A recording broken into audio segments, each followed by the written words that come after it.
Down, they just think they are. Another little wannabe gangster trying to play hard. Down, they just think they are. Another little wannabe gangster trying to play hard.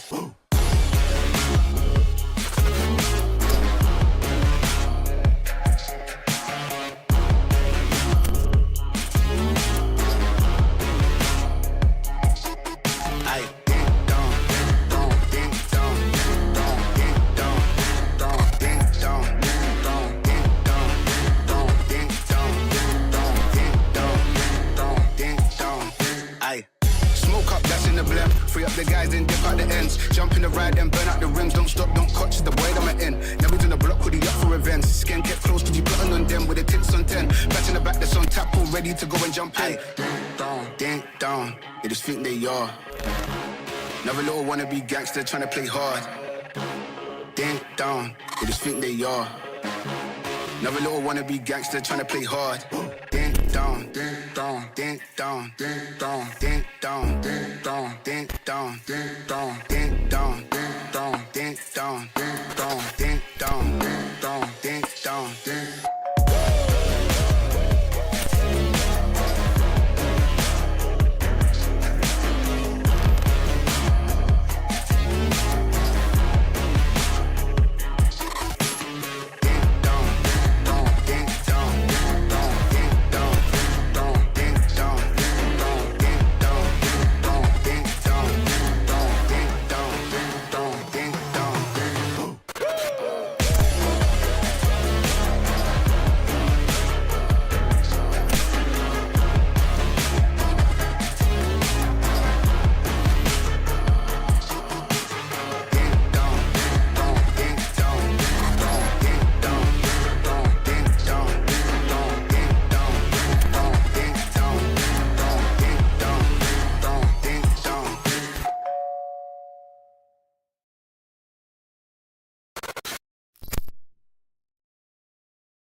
Ah! What the? What the? What the? Look at this face! The face of a man who doesn't know what he's doing. Oh shit, chat. Welcome, ladies and gentlemen. We are live, but my camera froze at the perfect time. As you can see from this amazing, beautiful face. Look at this. Looks like a man who knows exactly what he's doing. Activate the camera, for God's sake. Luckily, I have, backup. Sound check 1 2. Sound check 1 2. We're about to get lit. It's gonna be a good show. Checking them nose hairs. Oh yeah. Oh yeah. Chat. Do you know how many issues just randomly popped out of nowhere as I tried to go live? It is and it's not my gaming PC, it's my old 3080 PC. The streaming PC causing me grief. I think I need another 5090 to run the stream just to have some dankness. Isn't that right, chat? Sponsor it, blood. No, I'm not. And it's not my gaming PC. Oh, it's shit. my old Dreamcast guy. What are you guys saying? We have a lot to talk about. This week, we don't have that any guests. I've got guests lined up for the subsequent weeks. I try to get some guests on, but they aren't able to make it. They're coming next week. Some really good guests, actually, and some developed mods happening in the space. But before we go, but there's so much shit happening right now in the gaming space that we need. I was thinking, how am I going? I'm just scribbling down topics, and I was like, bruh, I need this to be a solo show so we can run through a lot. There's a lot that's happening in the space right now. A lot of exciting things all over. Unless you're a PlayStation fan. No, I mean, you're getting PlayStation, Xbox games. Before we get into it, we're going to go shout out to all the Habibis in the chat. Habibi. And yeah, so what I'm also doing, ranting has let me in. If you guys want to have a particular topic, and if you're on the Discord, just join on the what's it called? The Discord waiting room, and I'll let you in. But it depends on the topic. Let's get into it. Let's give a shout out to everyone in the chat. We got why is this chat not scrolling? Cody Tafoya, who says you can call me Fable because I'm coming too. Responding to the thumbnail. Finally, we get to see a deep dive into Fable that's been in the work for 1 trillion years. Am I hitting space? I am hitting space. That's why I'm scrolling down. Okay, safe. Just James, good to see you, man. Adam Phillips, Molten Pandora, Random, Serendipity, Ranting, of course, Gaming with Passion. You get a special shout out because you got the badge. We got Citizen Cyber, Lutrons, of course. Shout out to Lutrons. Always a positive force. Even though he's a pony. Scourge, 666. Happy New Year, Malaga. Jonathan, Adam Phillips, and Just James. Xbox isn't dead. PlayStation is. Shout out to Just James, who is doing a charity run and staying sober, which is hard if you're an Xbox fan. James Tomas, good to see you. What's up? What's up? And yeah, shout out to 60 of you already in the chat. Smash the like button. We're going to go into it. I'm going to be efficient today. No more dilly-dallying unless I get technical issues, which I might, because everything is screwing up. What the hell is that? What is that? There we go. We have a lot to talk about. So, first of all, first port of call, yeah? Yeah. I saw this on my timeline, and I thought, right, is this still happening? Is this still a big deal? Is it a big deal? Apparently it is. Avowed is coming to PlayStation, ladies and gentlemen. Wow. Wow. Wow. Game changer. Game changer. I'm not a fan of Avowed. Woo. It's not my kind of thing. It looks a bit basic, a little bit. I don't know. Didn't look like... I don't have that much time to think into RPGs. I have to be quite selective. So in that setting, the high fantasy setting, you have to do quite a bit for me to be intrigued into high fantasy. I'm not saying that you can't do that. Dragon's Dogma did it. But it just looks a bit, well, I don't know, stilted. But a lot of people enjoyed it and said it looks good on UB5, blah, blah, blah. But, chat, you PlayStation guys, man, you are so starved that you are now capping hard for Avowed. Capping hard. I saw so much bullshit about a celebration about Avowed from this very crowd that were rinsing it day on day. Daily. Avowed. PlayStation, release some freaking games, man, so these guys can get excited. Xbox guys are like excited about Developer Direct, and they're like, we get all your games. All right. What is PlayStation giving you? You will hold on to one title for the rest of the year. It's quite sad. It's good to see. Now that I'm the glorious PC Master Race, it is nice to see, observe from the heavens. Oh, look at them. Those little insects. Fight! But genuinely, all joking aside, PC gaming is amazing. It is a lot of fun. I am really enjoying what it is. I see the PlayStation, Xbox and PlayStation fighting over little minor frames here and there. I'm like, what? Listen to me. If you listened to me when I told you to upgrade, when I made that video, you'll be laughing. In fact, if you build your PC, you could have sold it for double the money. The profits would have been yours. But what do I know? Wait till the Starfield comes. Ponies will goon hard. Chat, I did a video on Starfield. And the big Starfield 2.0 update, which is coming. It's not called Starfield 2.0. A lot of fans have called it Starfield 2.0. Who is calling me, Blad? But it's a big update.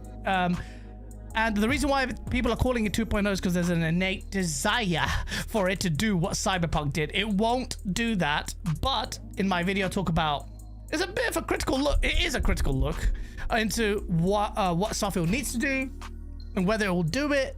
And yeah, a lot of people go, oh, you're so grandiose. Oh, you're so critical. Oh, you'll never be happy. And I'm like, bro, listen, I want the game to do well. I enjoyed the game. I thought it was a great game, great RPG, but there's a lot that's stopping it from becoming great. Super great. But the Starfield 2.0 update, we'll talk about that in a bit. But yeah, shout out to everyone who checked out the video. And it was really good. And I like doing that kind of video.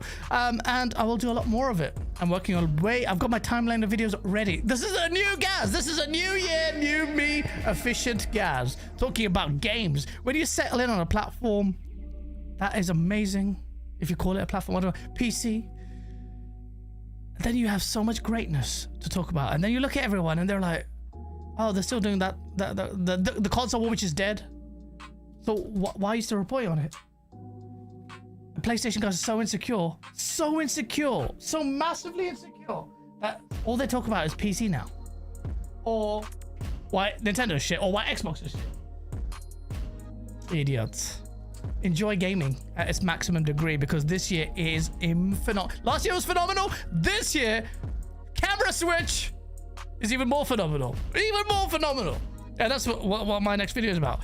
And there's so much greatness. So much greatness for everyone. If you're crying and going, wah, you're either a PlayStation fan or you're just never going to be happy. Resign to the fact that you will never be happy. Camera switch, you'll never be happy. There's so much good stuff, man.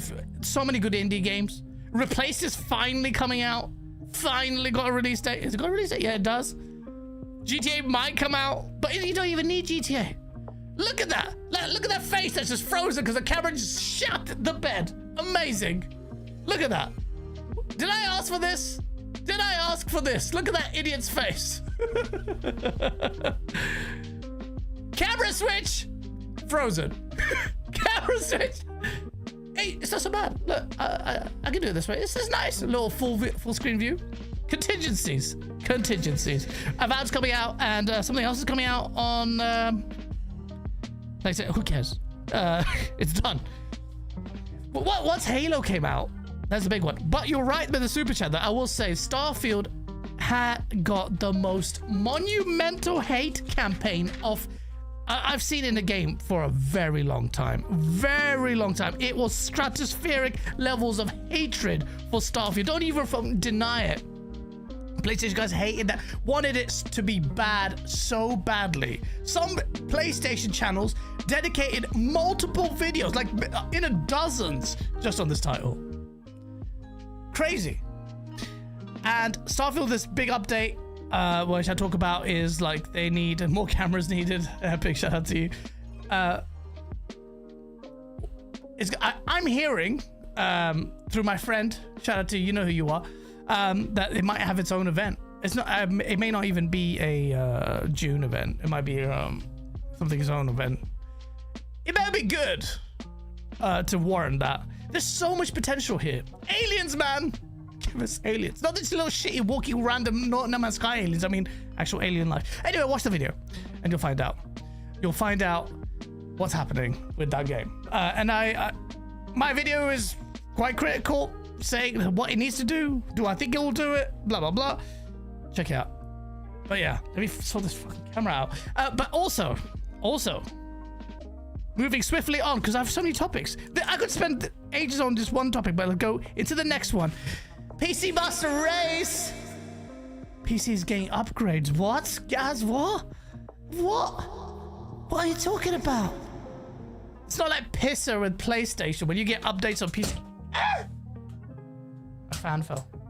Why do I have a fan in this cold? It's because that's how hot this room gets with two PCs running.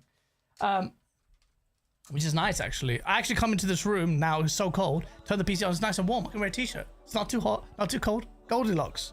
Shout out to Special Nick in the chat. Hey, ask if this... As if this can't... Doesn't it... Oh, hey, listen, you dickhead, mate. Jump on this stream, mate. Don't go and... Get the shit about Xbox era. Xbox is dead. Ah! And look at this. Bam! Let me deactivate and activate. Maybe that will... I have to unplug and replug my Elgato cam. Nice. It'll freeze again, but screw it. Smoke Show, thank you so much for the $5 Canadian. Selling my PS5 because I haven't turned it on since Astrobot. So over a year for a Steam Deck to play PS2 games, selling a PlayStation to play PlayStation games. He's selling a PlayStation to get on PC to play PlayStation games. Smoke Show, I too have not played the PS5 since Astrobot. This is what we're talking about. This is what we're arguing about. But then again, I'm not saying that that's not indicative. Ghost of Yotai, great game. I get on PC. If you guys are excited about 20 years, you can wait for Halo, and you can wait for Celebrate Avowed or Starfield for... What the hell, my screen died. For 2 years, then you can, on PC, wait for a year. How long? Whatever. Xbox has been dying for 25 years, apparently. Xbox, when you come... Are you in StreamYard? No, I'm in... what's it called? I'm in... join my Discord, bruv, you little shit. You know, this is how much he knows about the things, bruv. Let me send you an invite, my friend. You have to be on Discord. StreamYard? StreamYard? Look, StreamYard would be effortless and free, but the quality would be shit. It's just crap resolution. And well, eventually I will get there, but I want to give you good quality. Although there were some issues with Nvidia drivers or something. I don't know what it was. I should better prepare. I was playing Arc Raiders as well. Arc Raiders got me by the balls. By the balls. If you join Discord and then join the waiting room, I will let you in. And then we can make some memes. Some dank memes. We're going to have special Neek Mite join us. But yeah, Lutrons, welcome to being a member, man. First you gave the 50th, I was very generous of you. Now you're a member, bro. Appreciate the love. You don't need to do that, but I really appreciate it. Shout out to everyone in this chat. I'm not Reforge. If you can support. If not, doesn't matter. I love you guys. I just want you to be here and have a good time. Because that's what we do. When we're real about the passion in this place. Oh, look who it is. Malagas Catenas. We got Special Nick up in here. Turn your camera on, bitch.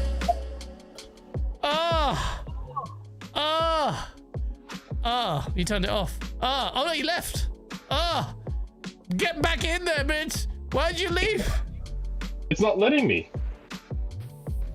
It doesn't let me. You're here. What do you mean? It doesn't let you. Like every time I go to turn on camera, it like cracks the shits. Oh, right. Special Nick has been using Xbox for far too long. Doesn't know how to turn his camera on. Yeah, I turn on the camera and like it just won't accept it. It's weird. All right. There we go. Oh, there we go. Oh, see, he figured it out with his weird 420p camera. What camera is that, bro? No. Okay. Fuck. You know what I have to do? What microphone is that? That sounds like you're in the toilet, bruv. No, I've got this microphone, but Discord acts so weird. You have to switch it. You have to switch it, bruv. Yeah, I know. I should be. I just realized too late that I should be using the Discord app. That's the problem. Do you use the web? This mother. This guy. He's the tech expert at Xbox Zero, bro. Where is it? Hold on. What the fuck is going on here? Alright. Would it bother you if I leave for a second? Yeah, do your thing. Okay, hold on. Bye. Whilst this Malagas sorts it out. What happened to my music? What happened to my PC? What happened to my screen? Did this guy just crash everything? What the hell? What the hell just happened? Can you guys hear me, chat? What did he do? He crashed my shit. Look at my face. Look at my face. Bro, he just murked my shit so rawly, I have restarted my PC. Call him a Malaga. Chat, can you hear me though, yeah? If it's not sure, it's shit. Where's the Market Phoenix collection? Pony's taken over. Chat, one sec. Oh my god. I have to make... This is my... Oh my god, OBS. Jesus Christ. You have no idea. God is testing me today. And I said, God, whatever I've done, I repent. There I am. Chat. He just murked it. I don't know what he did. He just... Special came in and just murked my shit. He needs to sort out his suppression settings to turn up Chris. This is what happens when you invite people. They just murk you in your life. And he killed... Bruv, this is the beauty of a dual PC. You know, he crashed my PC, came back on, stream carried on, apart from the camera freezing, which will happen every 2 seconds because of I don't know why. We're making memes. It was almost effortless. It was seamless. Did you know? Above the music stopping, did you know? You didn't know. Do you know why? Because we got technology. Yeah.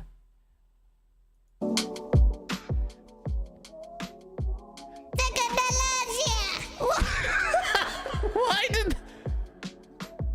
Chat, I didn't mean to do that. the thing is broken. The auto-tune is broken. Go XLR, the company that made this 400-500 quid, whatever the cost was for this thing, went bankrupt, and now I have to deal with squeaky voice. We're gonna get thingy back on. See if it works. Or if this Malaga just kills my PC again. 3, 2, 1, let's go, chat. Special Nick. Here we go. Right, Nick. You wanna try again, mate? You wanna try again, mate?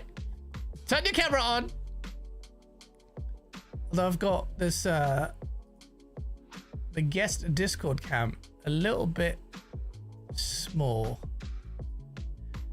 All right, Nick's struggling. Nick's back in the room again, and he's not gonna And then he's left. I don't know what to say to him. Nick, mate, what's going on? What's going on? Is it actually going to work this time? What the hell is going on? Oh my god, freaking hell, it took you so long. It kept booting me out. Oh shit. Oh yeah, well, it was good to see you. It's good to see you, Nick. It's good to see you too, buddy. Haven't seen you in ages. Yeah, man. Look, don't you have your show starts? That's the reason why we don't come on each other's show, because you... Yeah. My show starts in an hour. All right. Oh shit. Okay, we got time to... How you feeling, bro? It's good to see you, mate. Crikey, mate. I was at a Greek, like a nightclub, like a Greek live music thing last night for a birthday party. I was up till like 2 a.m. Oh yeah. So I'm very tired. Smashing plates, or is that just a myth? No, you know what they were doing? I've never seen it before. What they were doing was, people were paying, and this is how fucking greedy Greeks are, right? People were like paying to get these trays of flowers to just throw them on the singers and shit. And they were just like piffing them at them. What the fuck is happening right now? What kind of freaking raves do you go to, bro? And one of the people that was with us on his birthday, I was watching him pay for the flowers, 180 Australian dollars for like 12 little styrofoam trays of flowers, $180. And over the course of the night, I reckon he must have done like 5 lots of them. What? I'm like, the fuck is wrong with you, man? But that's the perfect place to do it. When you get lit, they just end up taking advantage of you. I found out firsthand in Dubai, where I spent just about the same price for a hat, which I still have. At least I kept it. It's not flowers. Wow. It's not flowers. It's just random flowers, and you throw them on the singer as if it's, I guess it's like you're showing your appreciation for the singer or fucking some shit. I'm like, man, this is psychotic. Hey, at least it's a nice positive way of doing it. Better than sparklers and shit and all that grandiose bullshit. It's really fake. Look at me, it was bright. Yeah, it was harmless, but I've just, even as a Greek person, I've never seen that before.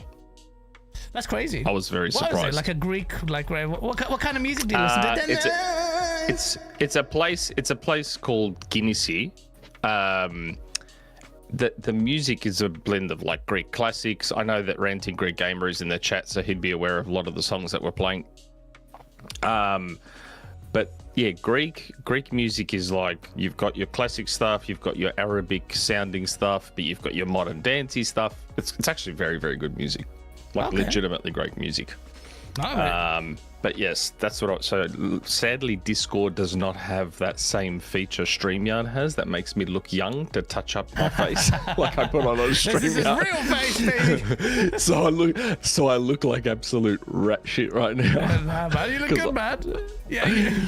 Have you seen the space? People don't even like shower in real life, let alone for the show. Yeah, man. But how is everyone in the chat? I can see Epic Treasure is there, Scourge is there as well. Greeks Australians. Yeah. Ben Angelo is there. I'm going through. I've been keeping an eye on the chat. Yeah, it's good to see you. While you're here, and yes, you've joined us, and I'm grateful in this interesting time in the space of Xbox. Yeah, I wanted to always pick your brains, legitimately, because you're one of the few people I can in Xbox era that will say the shit that will piss everyone off in your own team, and I like that. I like that. I used to do that with on Colt and XNC. Just to speak the fact. What is it like running Xbox era now that Xbox is dead? Well, it's funny. Like I saw Destin, and not that I do anything there, but I saw Destin talking about, like, you know how there's been that discussion that Digital Foundry's like, we don't get any views on videos, and then others were like, Windows Central was like, our numbers are down, this, that, the other. Xbox era just had their best year. Yeah, so I've been seeing numbers across the board for all channels. PlayStation channels as well. They're not doing very well. Like, the console war was actually feeding the general populace, but when it comes to game discourse, And it's just actually really, this is, I guess, a positive kind of byproduct of maybe the console wars dying. Is that, well, there should be a lot more focus on the games.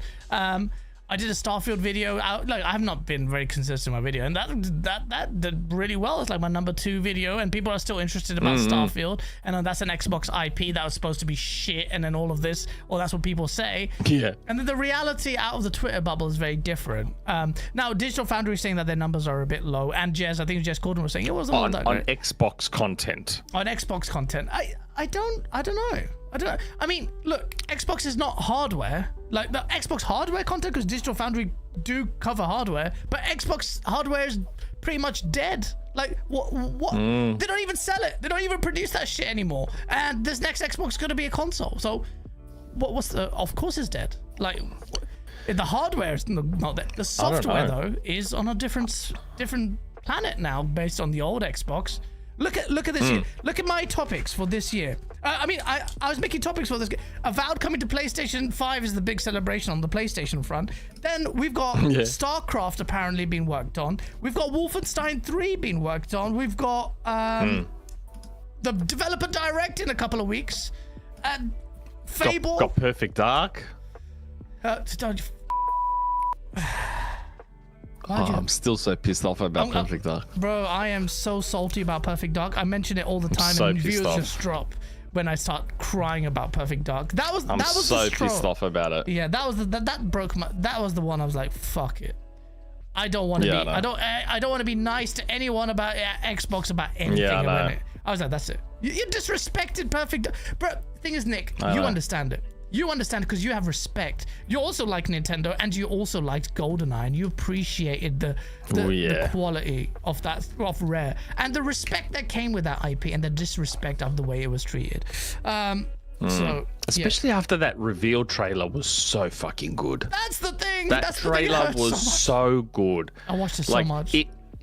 It confirmed everything I'd been told about it. Like I had a leak a while back where I said it's very John Wick-esque in its combat, and my source was sending me DMs saying, they've somehow found a way to have like two-handed gun combat where your gun can point in different directions and shoot. And then you saw that trailer where she like hooked her leg around his neck, had the gun there, with the gun there. I was like, oh my god, that's everything he told me. I'm like, this game is going to be fucking amazing.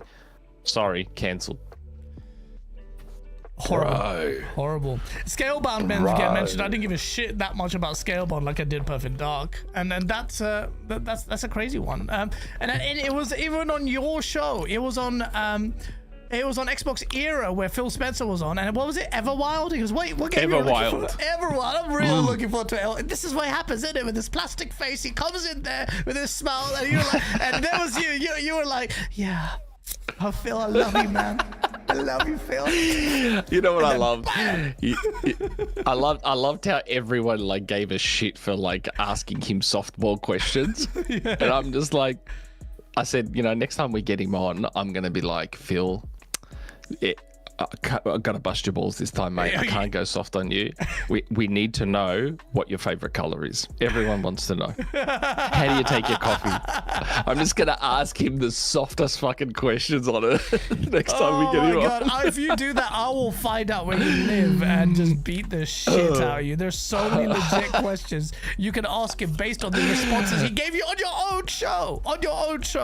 I would go, but his Sentinels watching this will probably brief him and say, hey, don't do Xbox Era again because Nick's gonna be a dick. That's right. We're not one of the big boys, so we don't have the cachet to be able to ask him the tough questions. That's just what do you do? It's just the reality. Just do it, man. Just do it. At the end, could be worse. I guess it's in your name. You have to make Xbox content. You can't burn too many bridges. And that's one of the why do you think the rumor mill's gone? I imagine that. It's the same thing with Tom Henderson and Insider Gaming. He has to. That's not dead, but at the same time, he has to play it very tentatively now because the industry will shut its doors down on that stuff. Industry is so sensitive. If you critically review a title as well, they will shut you out. PlayStation are notorious for that. Firsthand. Oh yeah. I was so close to getting all the review brackets, and then this woman personally goes, sorry, I have reviewed your content, and unfortunately, it's not a fit. I was like, oh shit! I was hoping she didn't look at my YouTube channel beyond the numbers at the time on Steam Daily. I was like, damn it, man! Oh shit! Oh yeah, and if you're a big outlet and PlayStation don't like what you have to say, they might just make an inquiring phone call. Yeah. Oh, what? Why did you feel this way? GameSpot. Maybe I can sway you. Yeah. Remember Little Big Planet and GameSpot's fiasco? They are pretty notorious, man, and that's what it is. And now PlayStation can do this more. PlayStation now, with Xbox, wherever the hell it is, it's gonna run the media junket. Everyone wants to get on PlayStation, and they're just gonna control the narrative all the time. And people are like, oh, they don't. What are you saying? They pay them under the table? That's not how it works. It's on access to stuff, access to game, because access to game means early coverage, means money, means revenue, means SEO, blah, blah, blah. You don't need to explain that to everyone, but that's how they do it. Yeah. And Xbox will probably do the same kind of shit, or try to anyway, but they've burned so many bridges. Oh, no, when it comes to reviews, no, I don't believe so. But then again, they've never done that with me. Well, they've shut me out though. Well, that was Game on Daily as well. That was ages ago. I never get to review any of the Xbox first party games. Why? I don't know. Because Jesse's there. Goes, oh no, Nick, you're gonna give it a 7. Maybe. Hey, we did give one first party game a low score. Which one was it? Gears Tactics, I think, got a 6. Oh, look at you, so objective. Redfall 8 out of 10. I didn't review it. I didn't review it. Who gave Redfall a 10 or 8? Jesse gave it like an 8 or an 8.5, I think. The fuck is wrong with Jesse? I don't even know how that happened. I don't. Anyway, you've come here. What do you want to talk about? I don't know. Just talk some shit. You want to jump on? So a bit of jump on and talk about the latest PlayStation exclusive, Code Violet, which is just burning up the charts at the moment. That wasn't even a topic, but thank you for actually bringing that up, because I saw some PlayStation personalities go really hard on Code Violet when they were previously sucking off the developer. Reforged Gaming seems to try to do a revisionist history arc where he's going in like, oh, these devs sucks, and tagging them in. I'm like, weren't you going out of your way to defend them when they were console warring? The same developers that literally market their game exclusively by sucking off the most basic basic bitch PlayStation fanboy, and then the game absolutely shits the bed so bad, using crappy Unreal assets, bullshit, complete like scam territory. Then they do it again, and the PlayStation guys vouch for them again. Explain that to me. There's a bit of an irony in the idea that a studio that's comprised entirely of PlayStation fanboys makes exclusives for that platform, and they're all just very average, mediocre games. It's just, it's quite hilarious, bro. It's weird, man. I don't get it. It's like, if you're gonna market your game like this, it's gonna fail. The game's gonna fail, bro. Yeah. Magnum in the chat. Magnum in the chat. Nick, quit being lazy and go volunteer to fight fires. we've got bushfires. Like if I open my windows, you can smell like burning smoke. Really? Like there's massive bushfires here. Yeah. Oh shit. There was one in Argentina or something as well now. That was crazy. And now you've got... Yeah, because it was like Wednesday it was 42 degrees Celsius, and on Friday it was 45. So it's been hot this week. Isn't it winter as well for you guys? No, it's summer. Oh no, it's winter for you. Yeah, it's winter for us. Yeah, sorry. Yeah. It's summer. It's summer for you guys. That's weird, man. You guys are on the just opposite side of the planet. I want to go to Australia. Yeah, I want to visit Australia. Yeah, you should. Come down. I will. Because for those in the chat that don't know, when I came to Gamescom in 2024, I was in the UK and stuff as well, and Gaz and I caught up. In London, and we went to the M&M store. We spent like 300 quid on M&Ms or something. On M&M shit. We went to the Microsoft store and saw all the Xbox stuff. That was good. The massive warthog that's there. That's huge. Oh yeah, that giant warthog, Jesus, yeah. That was sick, yeah. And we went to that little Xbox. That was good. It was fun, man. It was fun. The only thing I didn't manage to do was take you to a sick place to eat. Which is we didn't have that much time. No, we didn't have enough time. We were worried that you would miss your flight because you were going straight to Heathrow straight after. Yeah. You made it. You made it. Yeah. Well, while you're here, Nick, before you go, let's talk about it. Look, Insider time. It doesn't matter now. You've got a developer direct. I'm here. This year is going to be a very busy year for Xbox. The 25th anniversary thing is actually very, very important to them. Whether or not they smash it is a different question entirely. But other than the dev direct, there are quite a lot of announcements that Xbox are playing around with to figure out when to show them. So that's what I'm hearing. A lot of the developers actually and in the studios are starting to. It's weird because the people I'm speaking to are speaking to developers at these studios and various studios, and then there seems to be like a mandate going in, double checking how the progress is on titles, so to make sure that they make a big splash. They want to be able to show stuff. This year it's going to be a very packed year for Xbox in terms of content, in terms of software, and then they've got their hardware reveal.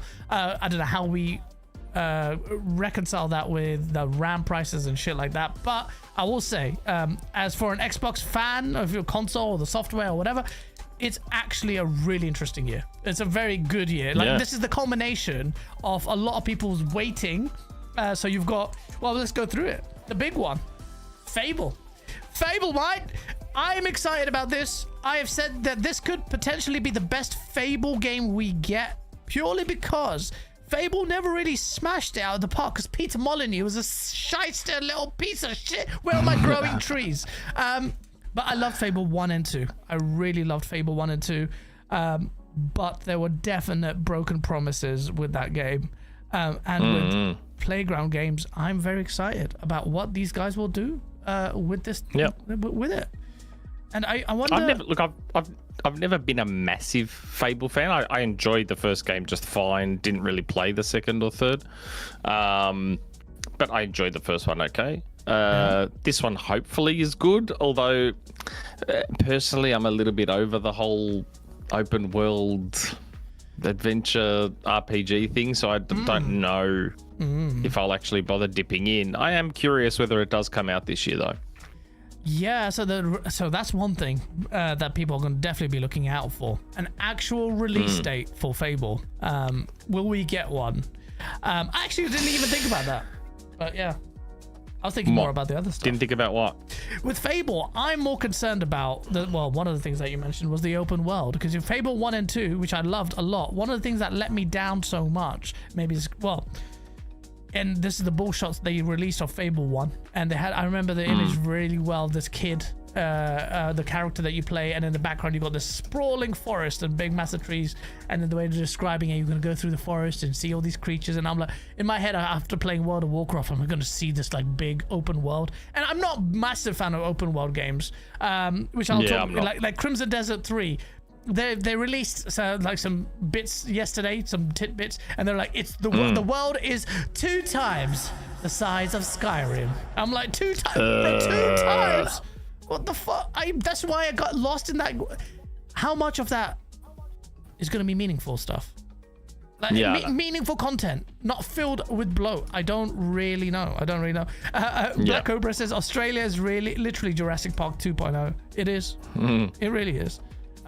Tom Henderson as well in the chat. What a toss bag. Tom Henderson just coming in lazy. Really scraped the bottom of the barrel with this week's guest after such a stellar one last week, eh? I did, didn't I? No, it's good to have a Nick here, and he just nice enough to just pop in. And yeah, I just popped in. I wasn't an organized guest, Tom. I just popped in. Yeah, man. Fucking dick. Shout out to Tom Henderson. We're going to be making memes soon, Tom, but we'll talk about that later. But yeah, that sounds a bit sexual. Fable for me is a big one though. Fable for me represents Xbox's best chance to score something.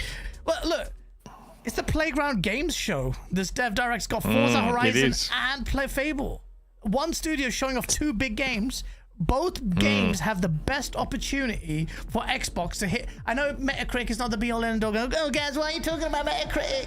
But it's just a point of reference for the sake of conversation. When we are saying 91 meta, what I'm trying to say is a critically acclaimed game. Even though you guys are, guys, you say reviews are all crap. I'm like, yeah, like Jesse. No, I'm just kidding. But you know, reviews are reviewers. Reviewers are reviewers. I don't trust legacy media like that because I feel like a lot of people are out of touch. But they're really good reviews, and it's generally, I can follow the trend and say, oh yeah, that makes sense. Like, there may be divergent reviews, but I think my views kind of aligned with most reviews on Metacritic. There are some exceptions, though, I will be honest. But Fable, man. Playground Games releasing 2 games, but this game could potentially be the one to breach the 90 Metacritic score, and I argue that it should. Well, hold on. Forza Horizon did. Absolutely. Forza Horizon 5 did. Forza Horizon 5 did, and Forza Horizon 6 is around the corner. And in Japan, that bad game better be a 97, bro. Can't wait. That one I can't wait for. Like bro. They have to nail it. They have to nail Japan. We'll have to talk about that in a sec. But, bro, I have a lot to talk about. Hey, let me stick my ADHD, but I want to talk about Forza now. But let me talk about Fable very quickly. Because timestamps will be an absolute arse if I go back and forth. And I don't do them as well as Nick does on Xbox Era. Holy shit, you guys go into freaking detail of that. Last week I did all right. I am the best in the biz. Yeah. I am the best in the biz at it. I don't know how you... Because do you know why he's the best in the biz? Because he loves the sound of his voice so much he has to watch it again every single time. And then he just at 3.01.27 milliseconds. This is the best shot of my face. Let's put this time. Nick makes an O face. Oh man. But no, you really do good timestamps. But yeah, Fable, man. Oh, shit. Fable's gonna be a wicked game, man. I hope it's gonna be. I have 2 concerns. One is the open world, because the open world in Fable 1 and 2 wasn't really open world. There were hub worlds. You'd have a little track in like 4 different places. Open a door, then you go somewhere else, and that didn't make the world feel connected. They felt like little micro hubs in between. Like you can see the map design. It's like the little hub, there, 4 tracks. There you go. This little bit, and I'm not. You'll hear on this show. Open world games, like generally, very few, like GTA 6 or something like that, will get me going. Like, oh, this is a really good open world. I really want to explore. Because with Rockstar, there's just density in that open world. How many other open worlds do that? But with Fable, I don't know. Would I be pissed off if I had those hub worlds? Only if those hub worlds are really, really tiny as well, just like the Fable 1 and 2. But I'm expecting an open world game. So I don't know how they'll do it. I'm with you though, Nick. And like, if it's going to be a bland open world. But then again, did you ever play Dragon's Dogma? No. Bro, not me, sorry. That is the kind of world. If Fable has the Dragon's Dogma style open world, ooh, that could be sauce. That could be sauce. And the other bit is the combat.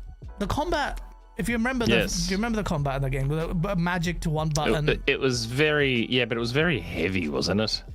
It was heavy, it was a bit slow, it was cumbersome, and it was very simplistic. Press Y or whatever it was for melee. Then there was I think it was ranged with bow, and then there was magic. I think that's what it's been. Something like that. God knows, over a decade or 2. Yeah, I know, it's been ages. And I don't know if they can get away with that, unless they have a load of animations, a load of parry stuff. I don't know how they're going to do with it. That's the only thing I'm concerned about. I feel like the combat might be shit. Maybe. I don't know. I still... So I sort of found a sneaky way around the rumor mill ban. Oh yeah? A while back. Yeah, someone sent me a super chat asking about Fable and whether they think it'll be 2026. And I used that as an excuse to mention that I had heard. This was a while back, and Jesse and John got very upset. And I used that as an excuse to say that I'd heard they might push Fable to 2027 to give it more time. So I still wonder if that's the case. By the way, people need to understand that it's not been smooth sailing at Fable's development. Yeah. Again, so what I'd heard was nothing bad. There was nothing wrong with the game or anything like that. All it was that there was a chance it may get pushed to 2027 to give it more time, more polish, whatever. Whether that happens or not, it may. I mean, if GTA 6 does land in 2026, maybe it's better that Fable's 2027. The thing is, it depends. We talked about this buffer period around GTA. Like, GTA has GTA is such a big title that it has a pre-release buffer. Like, you can't even release it within 2 months of its release because people are just thinking about GTA and you'll just get lost in the noise and the bubble of think about it. Like, such a raging freaking erection just smashing through everything. Yeah, like, don't even come close. And that's what GTA is, a raging erection that will dominate and eclipse the skies. And developers are scared to release their games anywhere close to it. But what is the buffer period? If it's November, I would say you can release your game in September. Yeah, probably. You should get Depends on September. the game. Yeah, I think Depends on Fable, the game. There's a pressure now. And when does Forza release? Because Forza typically releases around about October time, no. Forza will be earlier in the year. Forza will be like probably by March or April. Oh, really? Oh, wow. Yeah. Forza will be quick. First half of this year, like, yeah. Oh, shit. Forza will. Remember, they've been they used to do Forza every 2 years. Yeah, It's been how many now? Since 5? We're old now. How many has it been? Is it 3 years? 4 years? It's been I was a while. about to say, I thought it was like 4. I think it's 4 years because I remember when did I do my review for that game? I don't even remember now. And they've got 2 teams. Well, yeah. I don't, well, they've taken a while on this, and they need 2021. 2021. 4 years. Wow. Yeah. So 4.5 years, or November 2021. So 4 and a little bit years. Damn. Yeah, they've had plenty of time to get Japan right. Bro, Forza Horizon Japan. Oh my god, I have dreamt of this for so long. Everyone has. Bro, Forza Horizon Japan's gonna be amazing. It has to be amazing. But the only thing is this. It has to be. Yeah, it can't just be a biome change. It can't just be the soundtrack's got a little bit of that Tokyo drift song. I wonder if you know. No, okay. Maybe they should have that there, but maybe they'll have a bit of Hatsune Miku in there. Miku. Oh my god! There's gonna be a lot of uwu overload in this game. That's the only. Let's go Greek nightclubs and throw flowers. Let's do it, ranting. Thank you so much for the super chat. We will go to Greek nightclubs, throw flowers if Forza Horizon is as good as it needs to be. Because if you follow, do you follow car culture? Are you big in car culture? Used to be, but not as much anymore now that I'm an old man. Remember our mutual friend Carlos? He ran a really successful Facebook page on Forza. The Forza Horizon page. Yeah.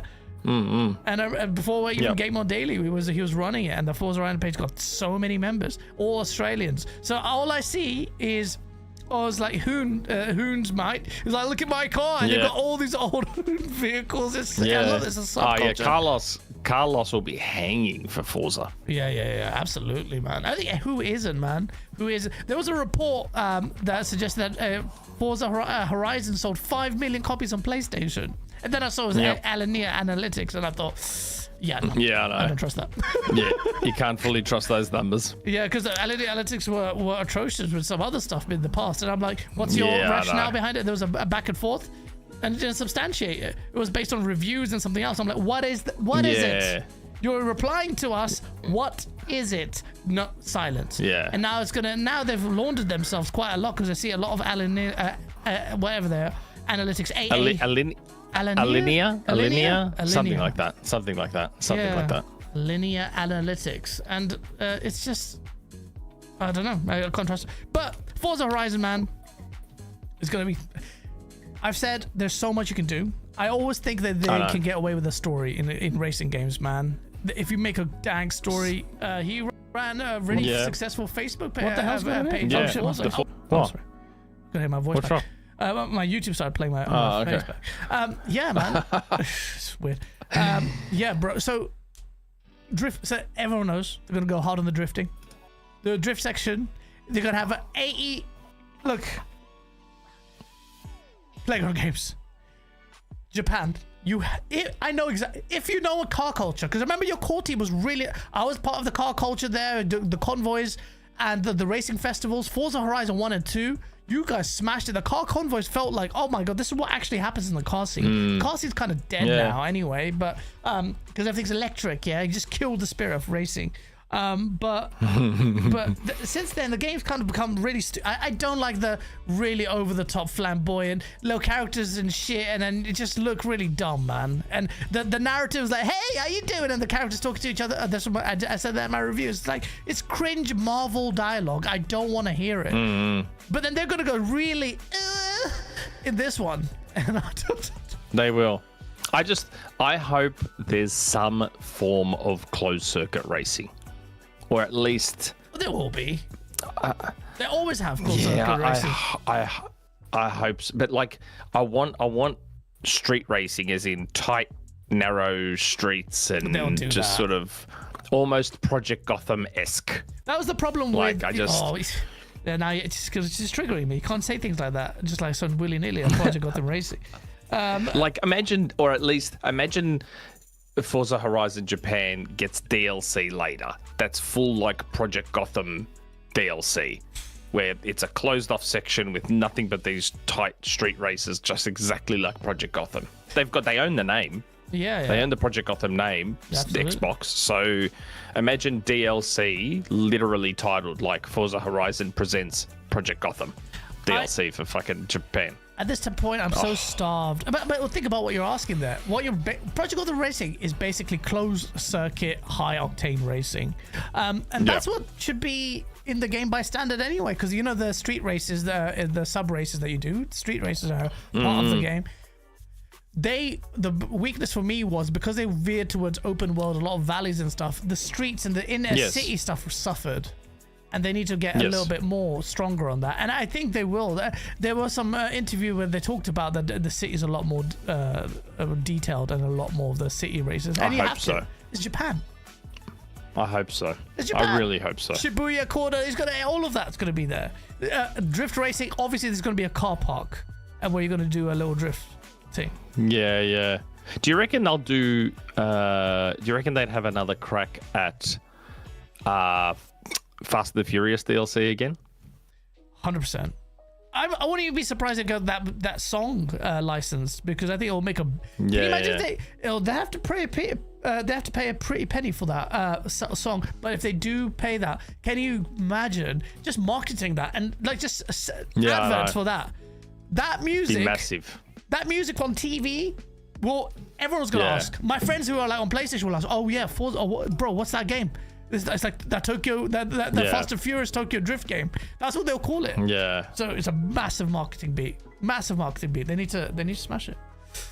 And I was gonna say this: if you understand car culture, you have to do. This is the proof will be in the pudding. 2 weeks. If they show an AE86, I tell you, AE86 is the vehicle, the Hachiroku, the vehicle that Takumi from Initial D was driving. Do you know Initial D? Initial D is so for the people who don't know, it's anime. It was manga, but it's anime that popularized the whole drift scene. And it's about a kid who works at a tofu shop, and it's so cool, man. The father puts water in a cup, and he goes, "Go drift, and don't spill any water. Don't spill the water." Yeah. And then he'd get faster and come in at 30 minutes. Then he meets this really cool street racing team. Then they drive the RX-7s. It was so good. It's so good. So what's the point? So what's the point of the Toyota 86 then? The AE86 is an iconic vehicle. That's the 8086. No, the AE. There's Alpha Echo 86. Sorry. AE86 is a beautiful classic car. Yes. Right. Okay. Iconic. I thought you were talking about the Toyota 86, and I'm like, that's like the same one that they share with Subaru, the BRZ. No. The AE86 is classic. It's a classic car. It show you. They will 100%. It was going to be shown at Developer Direct, and they're going to do Mount. That's the Sprinter in Australia. That's why your name confused me, because in Australia it's called the Toyota Sprinter. Oh, right. The AE86. It's rare. I've never seen one in the UK. It's so rare. It's so expensive. Even though it's so old. You can't. If I was thinking of buying it, but it'll cost me about 50 grand just to get an older one. It's old. Costs you a lot of money. It's a classic though. It's a classic. AE86 Dr. Scotty. But yeah, but they're gonna do that. They're gonna do Mount Akina. They're gonna do that mountain part, and it's just gonna be. Forza Horizon games essentially have been biome changes. They changed the biome. And that's why Mexico looked better than UK. I'm gonna be honest, that was the weakest entry. I was like, oh, English shit. The Australian one was the best. Loved it. You know, Forza Horizon 3? Loved it. Yeah. So 3 good. Or 4? 3. That was 3. My favorite, technically my favorite is still the DLC for 2. I never played 2. I played the Forza. I played the Fast and the Furious Expandalone. For 2. Oh yeah. That was my favorite. Fucking lot. Did you play that? I didn't play the expansion. I played Forza Horizon 2 a lot though. A lot. I was trying to get 100% that. There was an Expandalone. There was an Expandalone that was called Forza Horizon 2 Presents Fast and the Furious. Yeah, I remember that. And it was like a standalone game. Oh, it was amazing. Really? It was amazing. I played it twice. I played the 360 version and I played the Xbox One version. They were technically 2 separate versions. Each had their own achievements, so I got 1,000 in both of them, played through both of them. Oh, Ludacris was narrating the whole thing. Luda! Yeah, he was narrating the entire thing, and you do all these little mini missions. God. Yeah, and you do all these little mini missions, and you unlock all the cars from the movie, and oh man, it was so good. What are they gonna get? It was so good. They can't get the Tokyo Drift guy. He's like, Wabaki. He was not a very endearing, memorable character, that guy. His career died after that movie. That's it, finished. You never see him on TV again. Wasn't that actor was Caleb from American Gothic, wasn't it? Do you remember that show, American Gothic? I never watched that, no. See, I'm showing my age. I keep forgetting how much older I am than you. Shit. I don't know what that is. Was it American Gothic? Paris Lily goes, got a few minutes to say that Gaz is a betraying arsehole in Arc Raiders, and I refuse to let you do the same to the Division. We're going to talk about that in a bit. Brev, I'm sorry that I give advice to make games good, fun, engaging. Yeah.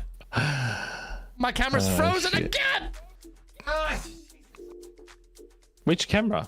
I've got Canon AED, but I've got, this is old, but I've got but in Discord it's not frozen. No, what you're seeing is not what the chat is seeing. I know that.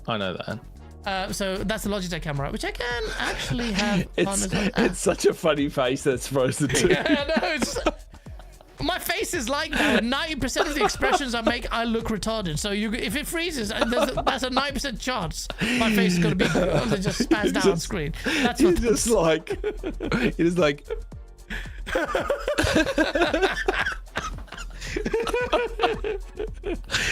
I still watch that video from Cold Show every now and again, man. Oh my days! Oh my god, it was so funny. If I could pull it up, I would. It's on bloody, I don't know where. I put it on my Instagram. Did you really? Yeah, bro. It's so funny, man. It was the one where I know. Dude, I think I lost focus and you clocked it. People wouldn't say anything. Yeah. This dickhead goes, he's not listening.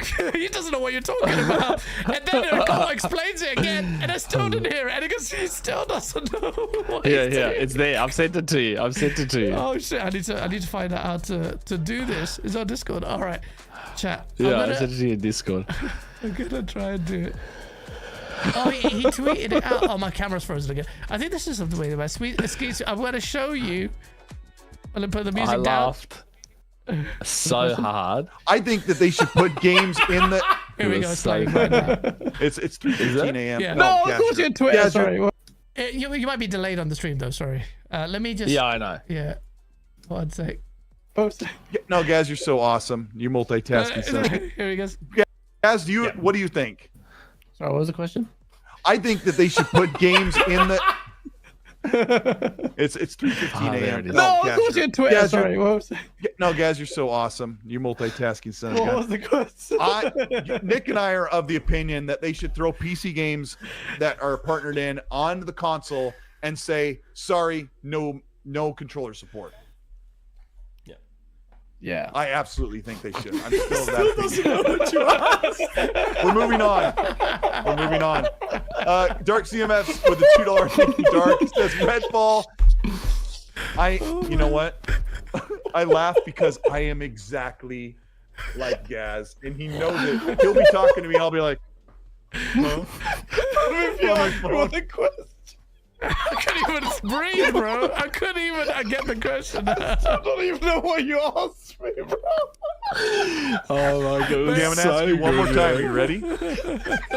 I laughed so hard. It was the funniest thing because I could tell you were so fucking spaced out and you had no idea what was going on. You weren't listening to Cult. You weren't listening to anything that was going on. You're just like, yep.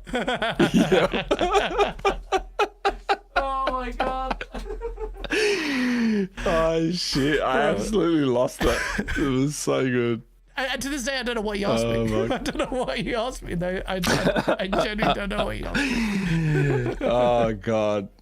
Oh, but Your camera's freezing so much. I don't know why it does that, but I have to literally physically take it out and put it back in. It's an Elgato cam link. I don't know why it's doing that. I've had that issue so much. I thought you were but you said you're using a Canon. So the Canon camera doesn't connect directly to the PC. It needs the Elgato Really? cam link. Yeah. So for a long time, DSLRs never really, rarely do DSLRs connect. But Canon has their own software for that, though. It's shit because the tracker, like if you put your software, it can't. You'll have that kind of tracker. Oh, you can't really see it, but all the stats and stuff and the autofocus and all that bollocks. It just doesn't work. Elgato made a killing out of this this thing because DSLR cameras want like USB-C friendly, but now they're starting to do that. So it's like, oh right. So I need to invest strongly into a better camera. This is old now, man. The lighting and all that. It's 1080p max. Shit, but it has that. But still, the with these cameras, it looks so much better because of the depth of field and bokeh and stuff. It doesn't have that much. What you iPhone, baby. iPhone. Look.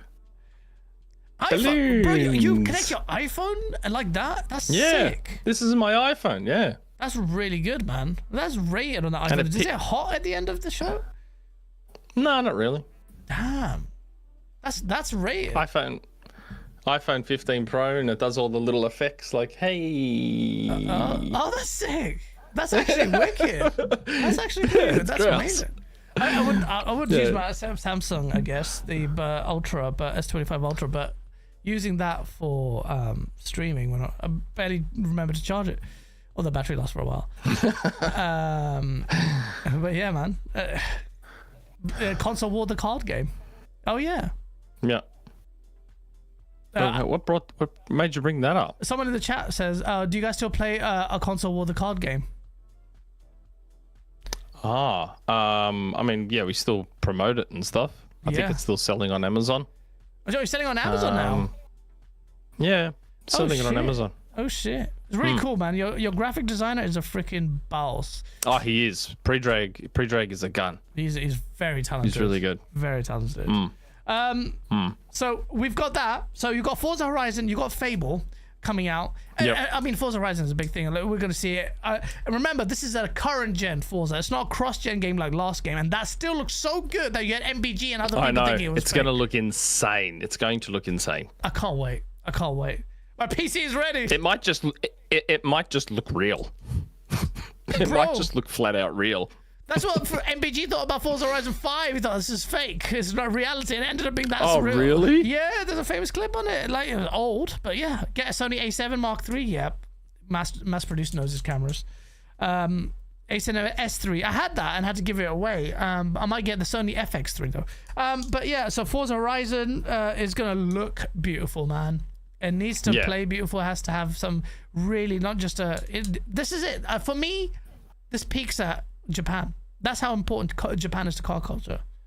This is it. Like, there's so much here. There's Wangan highway racing, which the car culture there is insane. You got the Bosozoku in terms of visual aesthetics and the car meet culture. How you gonna? Are you even gonna tackle that bit?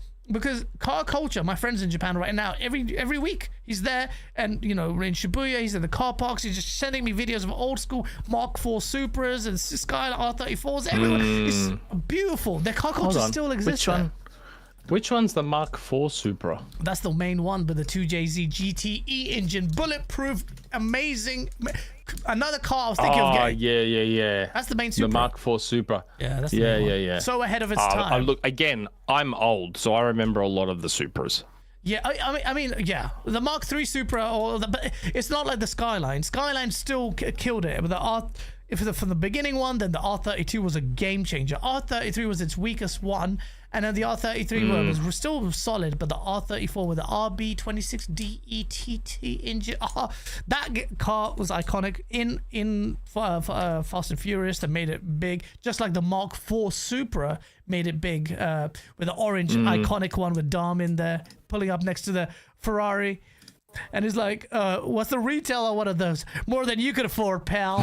Ferrari. And then I want Celicas as well. Surely they'll have Celicas as well. Toyota Celicas they will, but Celicas are like quite weak. They're front wheel drive. They're not exactly a serious car to take. I always loved the Celicas though. Yeah, I always thought they were a really nice car. Yeah, they were a really nice car. Yeah, you're right. I did like the Celicas though. The rally car, the one that was in all the Sega rally games. Yeah. Oh man, and so good. That's a good point. The car culture is gonna be very. I want the old Honda Prelude. I want the new Honda Prelude. I want the Civic Type R. Oh, the Civic Type R is going to be there, 100%. The old Civic Type R, not the new bubble-shaped one, which I'm driving, which is shit. Nah. Which one? Which one are you driving? What's that shape called? What year is it? What year is it from? It's old. I don't even know what it is. Let me find out. How do I find it? Because there was a Type R. There was a Type R that a car dealer lent me for a weekend. Because I used to work for a company that dealt with like car sales yards and stuff. And one of our clients at the time, he was like, "Oh, do you want to take the new Civic Type R for a few days?" And this was back in 2006, 2007.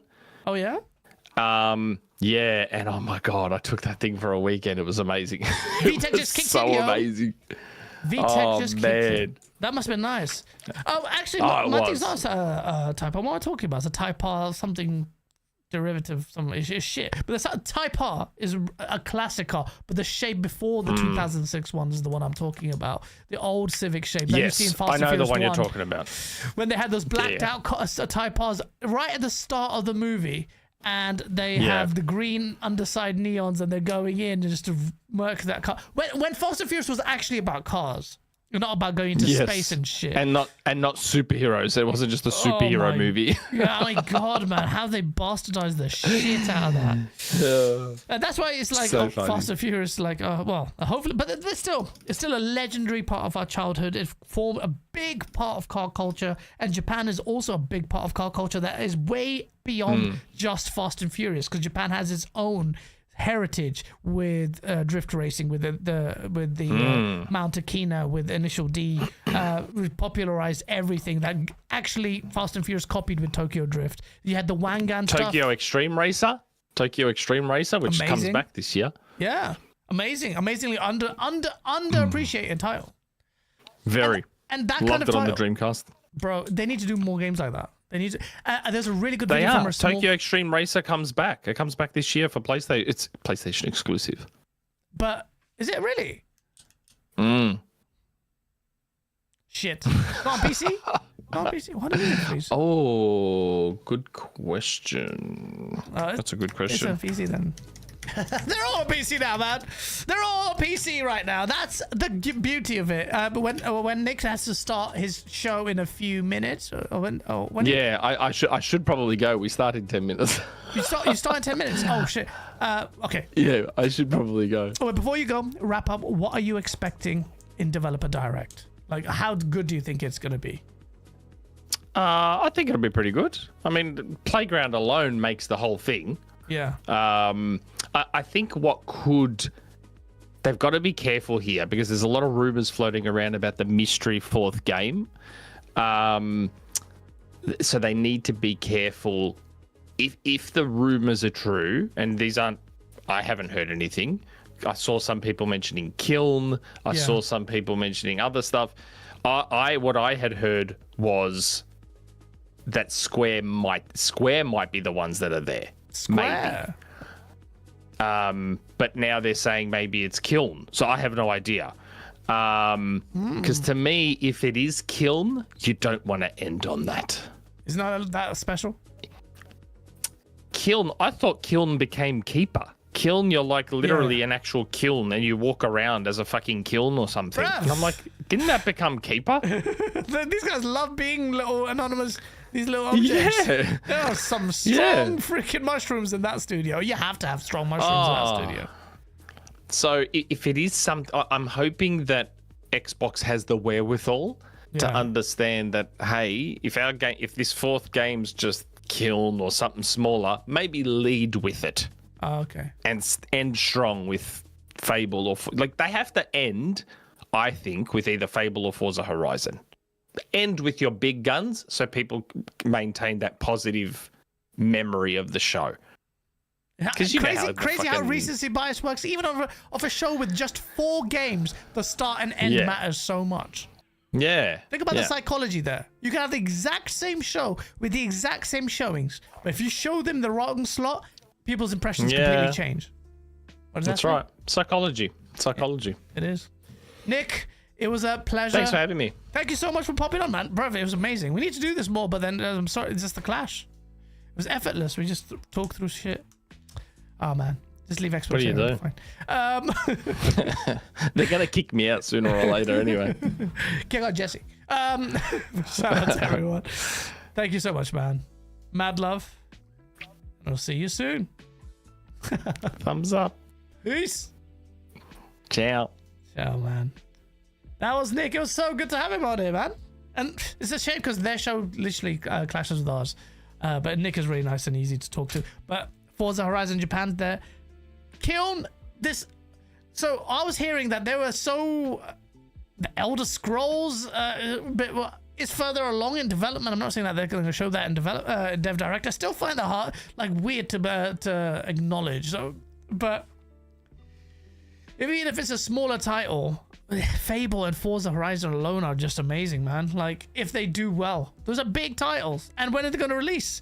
Abdel, thank you so much for the super chat. It goes, a special Nick on here, best leaker in the industry. Safe. Best PlayStation leaker in the industry.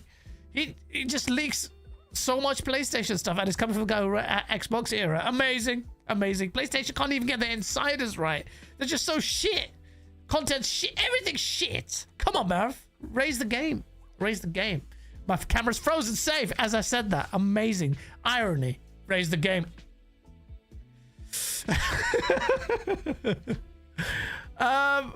Look at this face.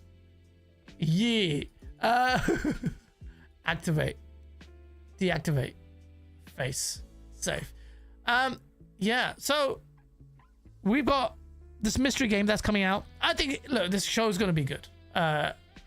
It's the one studio that is potentially delivering the 90 bangers. Oh, I can increase the volume of the music now. Oh, yes. Oh.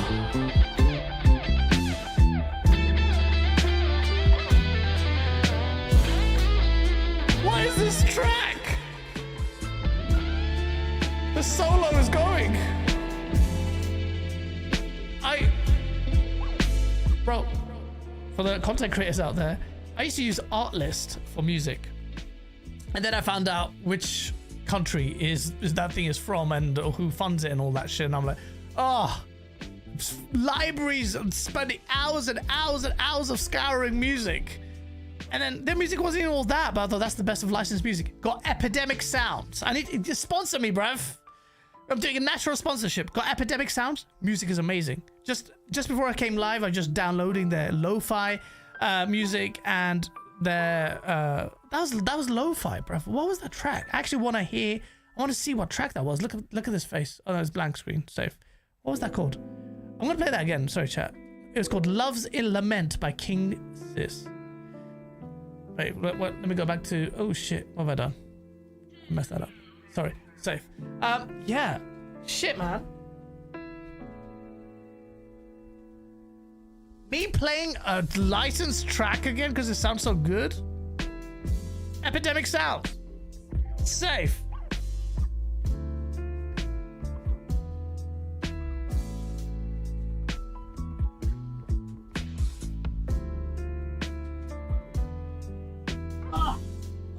I had to disconnect and reconnect the camera so I could make some memes. Let's go back to this camera thing, the camera feed. I need a new camera, man. This janky camera has had its time, and we've been on a journey together, me and you, through Game On Daily to Septic Source. It's time to elevate the content even more. Better videos, better camera, better lighting. I need to figure out, and I've been doing all of that, spending time learning. That's what I do in my free time, but there's no free time with me. Gaming, and I'm not gaming, I'm looking at tutorials and looking at lighting, looking at other videographers. So much. Then it's just like, then looking at indie titles, and I'm like, all right, I'm gonna try and build now I'm building a timeline, like a projection of when to complete these games. I have to stick to one game now, with the exception of Arc Raiders, that will always have its playtime. I can't quit Arc Raiders. I'm actually addicted to that game. I didn't play for most of this week because it was a mad week. Jumped on it last couple of days and I was like, oh, and it's so good. So good. But they need more content. Oh, well, actually, they're doing really well. But I still think they need more content. They're killing it. Battlefield is murked. Battlefield is not, I mean, it's not murked. It's at 80,000 players, Battlefield. And it's gone below, and it's still a solid number. There's no Call of Duty beta there. I think they need to go back and release more maps. Classic maps from Battlefield 2. Here we go. Oh, here we go. Beautiful. And you need to get that mirrorless camera. That's the one, FX3. It's not mirrorless, though, I don't think. Listen to this.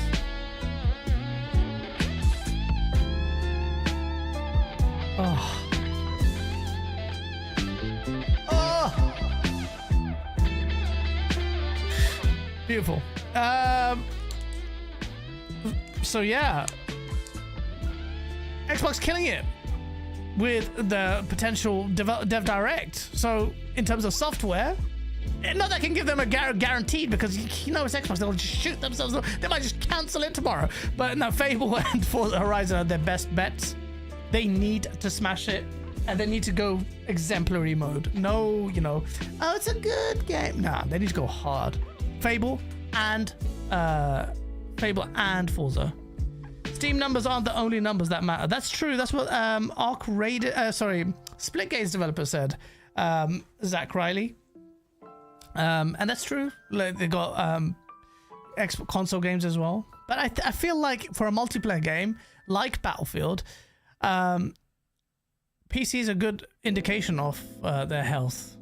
But PC, I know, has very specific taste. If you look at the top games on Steam DB charts, they're going to be still CSGO and Dota. This music is putting you in the mood. Oh yeah. Get in the mood. Ladies and gentlemen, it's your boy, Septic Source, out of here. Making memes. Camera change. We're making memes. And if Heartune worked, then I wouldn't sound like a chipmunk. Cause the auto-tune is gone. God. But do I need it? Yes, I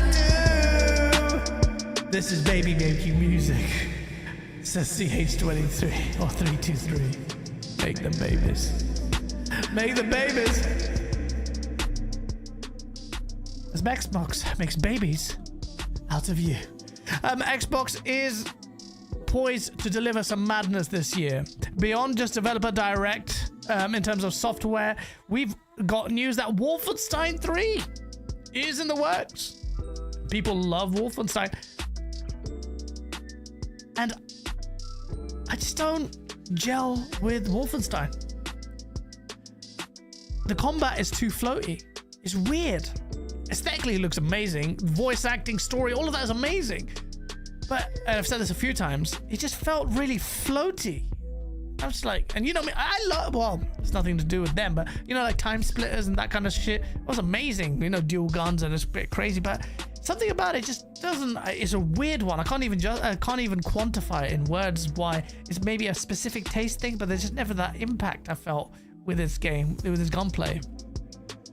So, and people love the Wolfenstein formula, so I don't expect them to change it that much. So it will be the same formula that people like, just better visuals and all of that. But I just feel like the combat needs to be more hard hitting, some kind of reactive kind of like bodies, animations, and just the feel. I just felt detached from the floor, and I don't know why that's an issue, because I like Quake and stuff, and that's fast paced. I think maybe in that game it just feels like I need to be more. I don't know what it is. And I go very far into the game, and I just like, I really try to, and I just can't.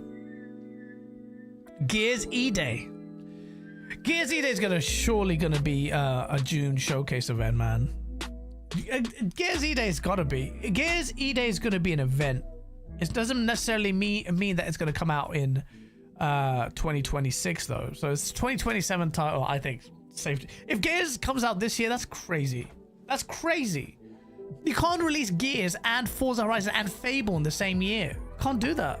Fable and Gears will be battling each other. It'll be weird, no? I can't see that happening. It's a weird tune, but nice. I don't like Rockstar games because they feel delayed when you play them. So yeah, Nick Easy, what you're referring to is what a lot of people actually don't gel with. It's because of the slow kind of animations in some of the game. Or Red Dead Redemption. GTA 5 is not that bad, but it's still, I guess, a little bit more because of the abundance of animations in that game and in the interaction types. It has to have that kind of fluidity and malleability in terms of animations, and that's naturally will slow things down because they also maintain physics-wise the realistic integrity of the game, and that's why Red Dead Redemption is so. It has to be like that. But they can still smoothen it out though, but it just like, you know, Max Payne 3. Max Payne 3 is a perfect example, made by, well, developed by Rockstar, who took over from Remedy and delivered the best Max Payne game in terms of the gameplay. Amazing, smooth. And when you play Max Payne, I always think, oh, imagine if GTA was this smooth.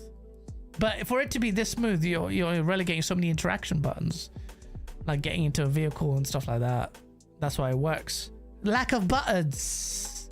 Yeah. Sup, guys in chat. What's up, AC2 Cold? Good to see you, man. So yeah.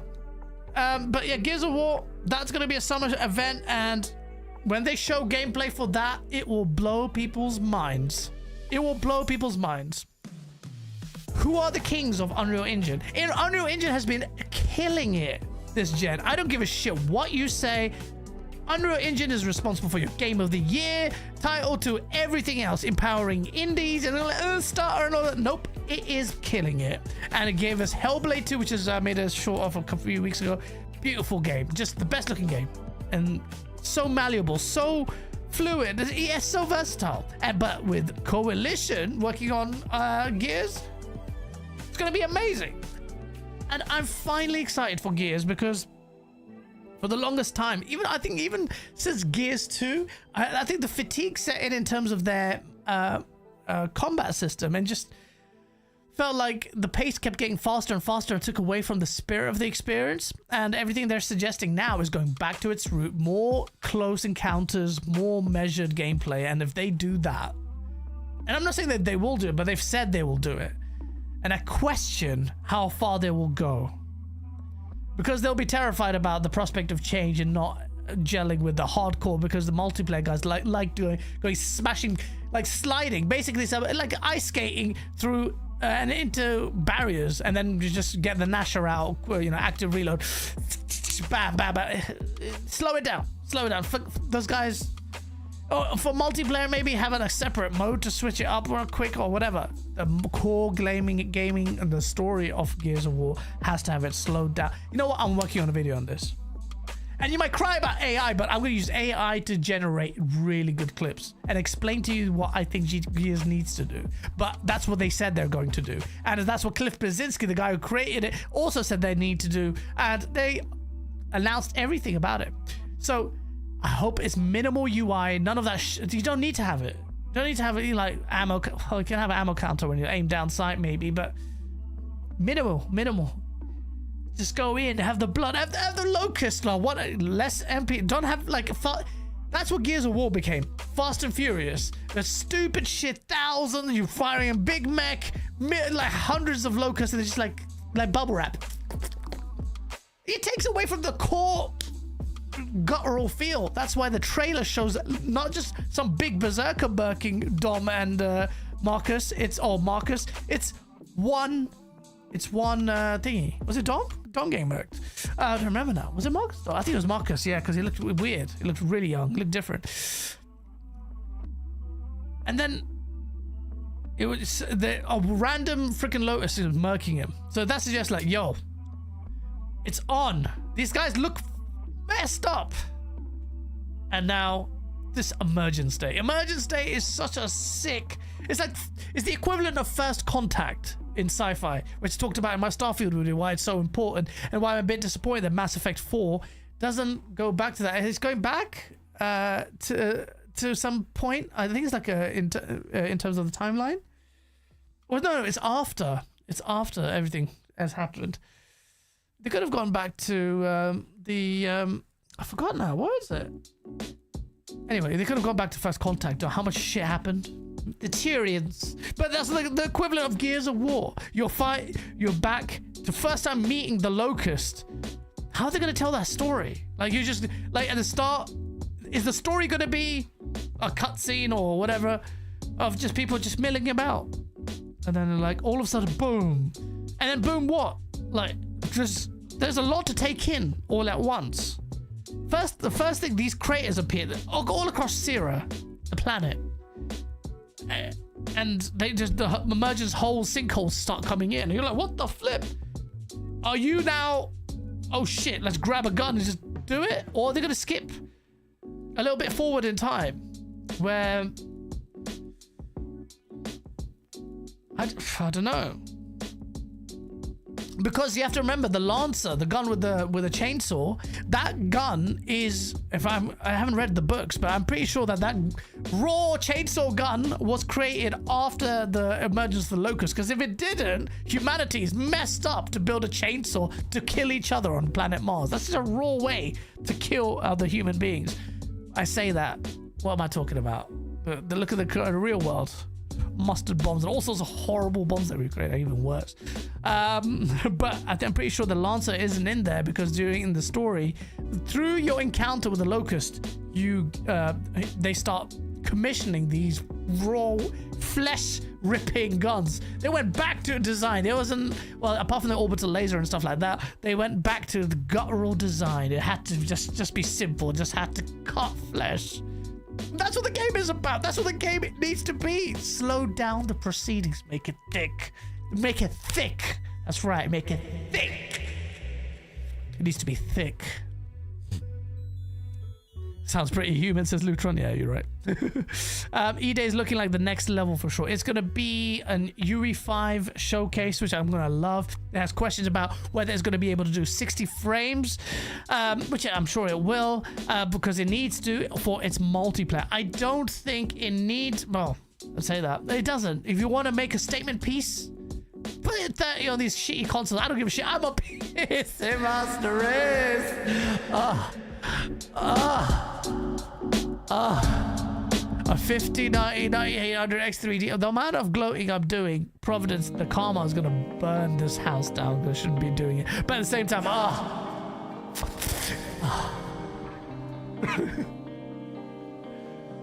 haven't looked at the camera for ages. And I thought, oh shit, they must have been frozen for time. I can see from my peripheral vision that things haven't frozen though. So that's good. What's up, Solid Tech? Good to see you, bro.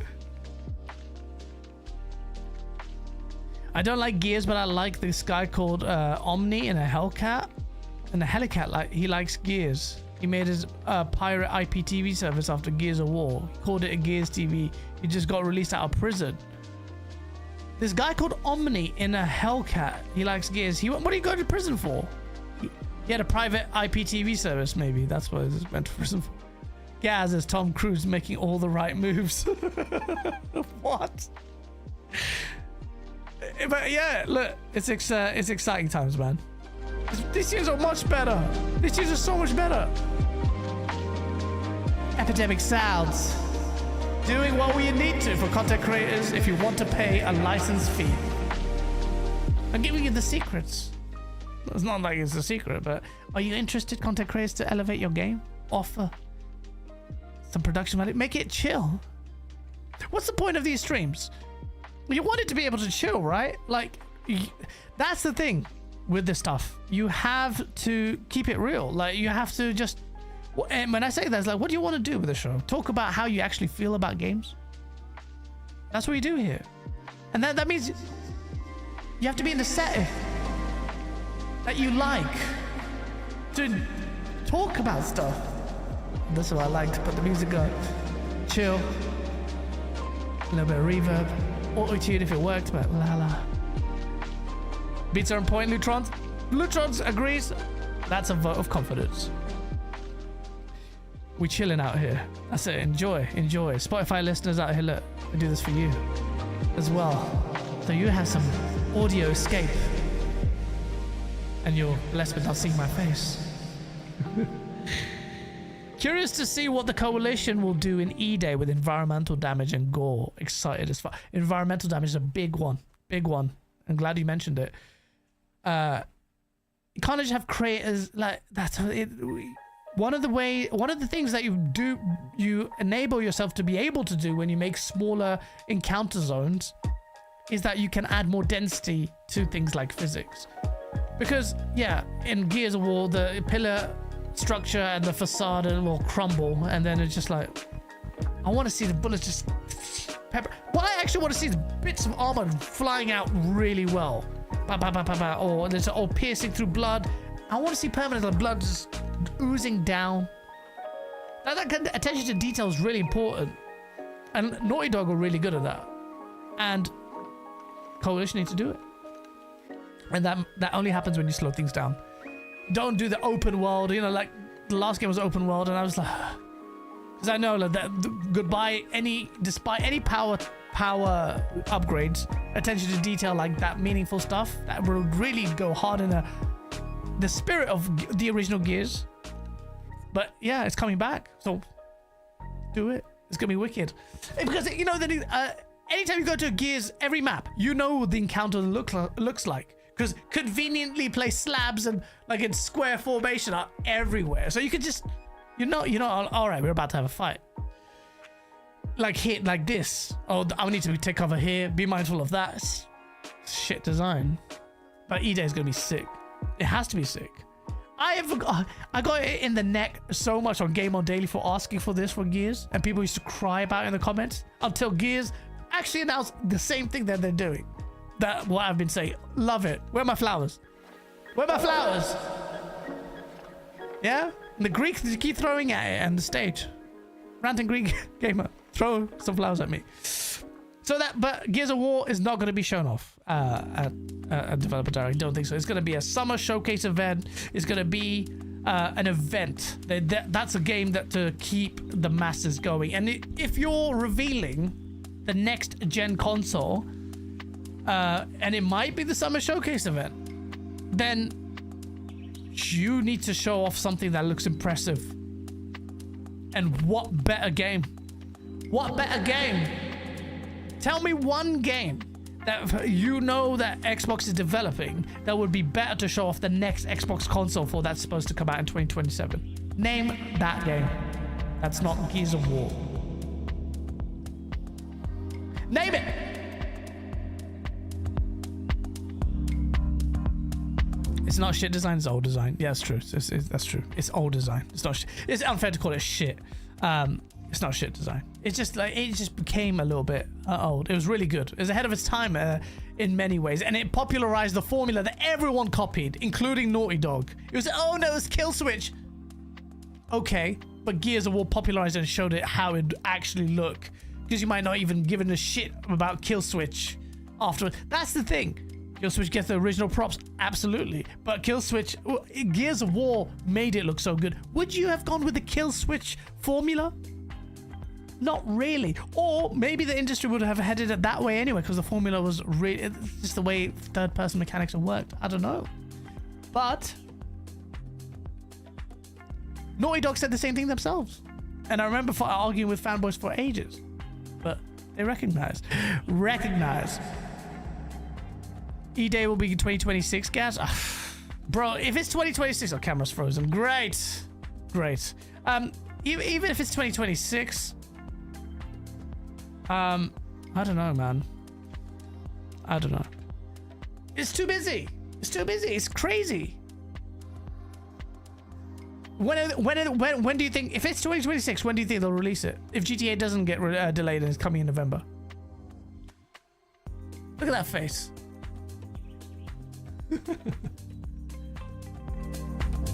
My excitement all on Gears. Gears of War, man, has to be good. It's a genuinely impressive IP.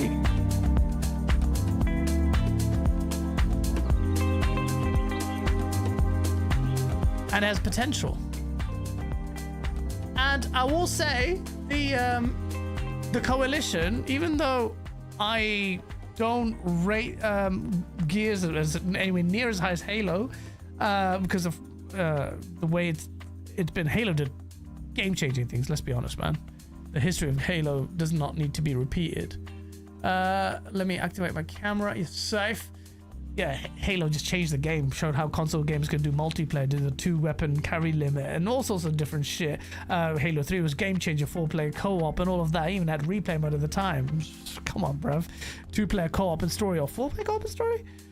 Bruv, I don't even remember now. Bruv, it was so far ahead of its time. Forge mode, so sick. But I will say, the studio that built Gears, the Coalition, sorry, have overall treated the Gears IP way better than 343 treated the Halo IP, because they've delivered decent quality and good visuals, but they need to go to the upper echelon. Gears E-Day represents that opportunity for them to do exactly that, and I believe they have the potential. The studio obviously has the talent. Question is, will they do it? Because the standards keep rising, and I think people won't like this, even though I boycotted Intergalactic. I think you need to watch. I've said it loads of times. Naughty Dog, when they do their single player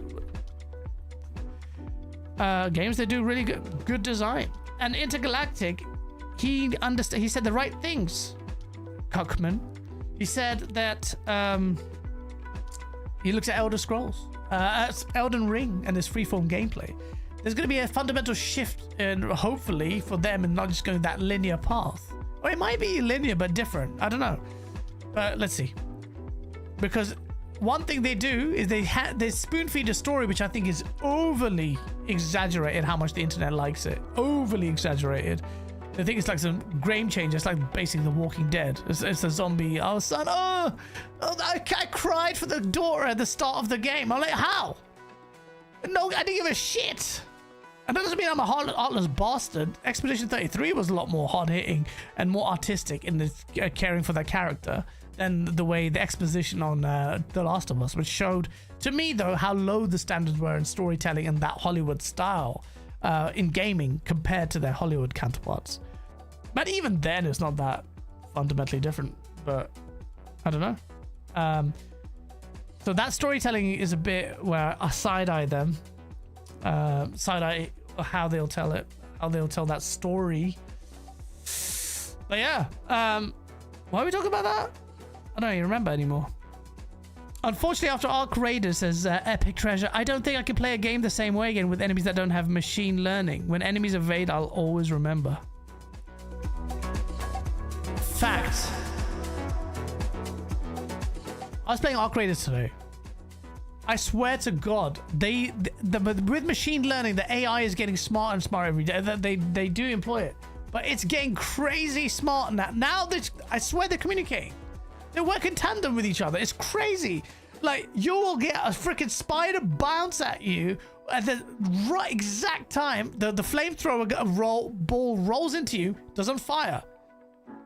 It's just looking at you, and we're like, what? Because the time to shoot it is when it opens its cover and the internals release. Then you shoot it.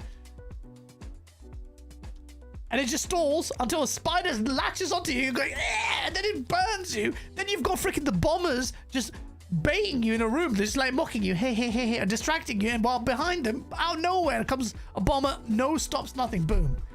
Amazing tech. AI needs to change the game. It has to happen. We sat out in successive generations where AI did not have. Why am I banking on a $2 billion freaking IP with Rockstar to up the levels of AI? But then Arc Raiders did it. Even though it's not humans, it's machines or whatever. But still amazing, it's still compelling. And it shows you what you could do with AI in gaming. And people who play the game actually who appreciate that, understand. That's why the PvE is so good, amongst other things. They absolutely communicate. Yeah, they definitely do. They definitely do. Smash the like button in the chat. So that was Gears E-Day and Arc Raiders chat. Thank you, Epic, for the sidestep. We also have Starcraft. Ooh, camera, look at my face, just froze when I looked up. Says Starcraft. Bruv, look at this. Jesus.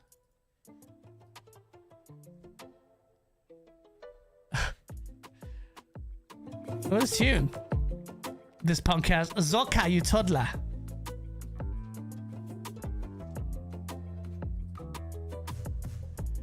It's gonna be good. Zoka, jump in if you want to jump in. Yeah. I saw your camera out. Yeah, man. Oh shit, what happened there? Activate. Yeah, here we go. Yeah, man. And then we got Starcraft, which I've been saying for about 5 minutes. Starcraft is getting a shooter game. I said when Activision Blizzard was done, you need to make sure Blizzard are sorted, man. Blizzard has been shit for too long. There's the whole reason. Were you guys proponents of the Activision Blizzard deal because you want to see some positive changes in Blizzard? I feel like I'm the only one in the PC community now, excommunicated Xbox community. Remember when pro ABK? I said we have to be rigorous in asking for some progress post acquisition. They haven't even bring their Game Pass games in there, so they're dog shit. But do stuff like this, sorted, rated. If you're gonna be, and I don't even know, Microsoft can't even imagine itself, but there was an internal memo basically with Blizzard, what was it, a couple of weeks ago, chat, where they were saying that they're gonna proper go hard and explore different IPs and, you know, wake up, Blizzard, you have so much potential. Stop working on the same shit, make some new stuff, even if it's the same legacy IP like Starcraft Ghost got cancelled, got a lot of people scratching their heads like, why? Oh man, it looks third person game. Yeah, Xbox only first person, dude bros, right?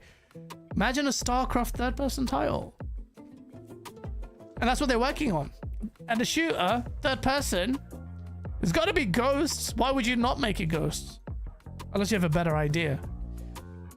You don't want to be tied into nostalgia for the, like 7 people that still remember Ghosts. How many of you remember Starcraft Ghosts? Zorka, Starcraft? Zorka wants to get back in the podcasting scene, and he just sat around scratching his eyes. You don't know about the Starcraft title that's been fucking confirmed? Browski. Well, not confirmed, it's I'll show you. But yeah, it's definitely in the works. Definitely in the works. Where is it? Let me pull it up on screen. Shit! Oh, I can do it here. What am I doing? I'm an idiot. Idiot! What do we do? Trying to find Starcraft. Where is it? Oh shit! I'm gonna find some stuff. Yeah, where is it gone? I saved it. I should save it on both PCs. Yeah. Ooh, tunage. I'm gonna do. Oh yeah, shit. You know what? I'm going in the group. Jess said that it'll play like Space Marine 2. Oh my god, are you serious? Does he know? I need to speak to Jez, man. Holy shit. Really? Bro, Space Marine 2. So good. Video on this channel. Talking about how sick it was. It introduced me to the world of Warhammer. Which is deep. And I've been watching some of the... Oh yeah, here it is. Blizzard will reportedly reveal the unannounced Starcraft shooter from Far Cry's former boss later this year. The project is reportedly being led by former Ubisoft lead... Oh, I don't know who that is. Dan Hay. That's according to a new report from Windows Central, which claimed that Starcraft is likely to headline the September event. Holy shit! I didn't think we were going to see it. A reveal? Oh! Starcraft!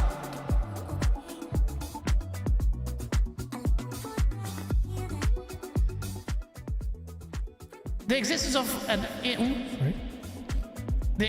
an in-development Starcraft shooter was first reported last year in Bloomberg journalist Jason Schreier's book, Play Nice, The Rise, Fall, and Future of Blizzard Entertainment, where he monetized your sexual pain.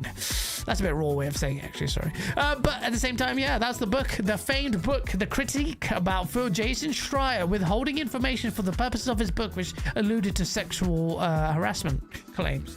I don't know. I haven't read the book. I don't know how serious it is. On the face of it, it sounds really scummy to do that. Because if I put myself in that position, I'm like, I know this stuff. Oh shit. Would I wait for a book? I wouldn't wait for a book. I know for a fact I wouldn't. I'm like, I'm not keeping this a secret, bro. Like, how can I wait and sell this bit of tidbits in my book? Unless I thought it was already part of something already reported or known. But I assume there were specifics, but I don't know. According to the book, the project is being led by ex-Far Cry boss. Ooh. Far Cry, the only Ubisoft IP that I actually enjoyed recently. And give props to. I say recently, for a while ago, but Far Cry, loved it. Oh shit, what the hell? Remember Far Cry for the first time they showed it with that engine, amazing engine. Remember the red barrels and the it's just part of core memory, gaming memory. And Far Cry has been okay, but then it got Fast and Furious. But that means they understand good gameplay mechanics. He was credited for overseeing the Far Cry series during its most prosperous period.